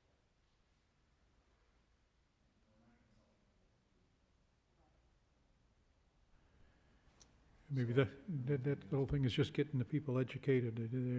They listen too much to the podcast or the TV or whatever else and get everybody else's opinion but their own, so they don't come up with what they need to them. I was riding in a car with somebody the other day. It was even between a husband and a woman. The mother took the kids in to get checked out, whatever their annual physicals, whatever it was. And the doctor said, you know, whether you get vaccinated or not, the bigger detriment's going to be no education for these kids. You need to get them back into school. And she went back to talk to the husband. The husband said, no, we need to get them vaccinated. We need to do all this other thing. It was just complete. You got to come in common ground. You got to have the desire to do it. And then you just got to go out there. And because the education, the information that you're providing, that you can provide, whatever, that's where it needs to be. And then they got to make their own decisions. So do we need a motion on anything other than? I don't think we need a motion to adopt an opt-out form if we're not using the word required. If we did required, I think we would. And it doesn't sound like there's a lot of interest and incentive. You know, for that, somebody would need to put together the form of a motion with amount, and I'm not hearing a lot of enthusiasm for that. I think with the feedback we have, that action is not needed for administration to move forward on what the board discussed tonight. Are there any other things that the board would like to bring forward in that line? If not, could I have a motion to adjourn this evening? I'll make a motion to adjourn at 9:08. I'll second that. Thank you. Aye. Mrs. Contreras? Aye. Mr. Rader? Aye. Mrs. Reyes? Aye. Mrs. Soshnick? Aye. Thank you. Thank you all again for being here. The next meeting is September 14th.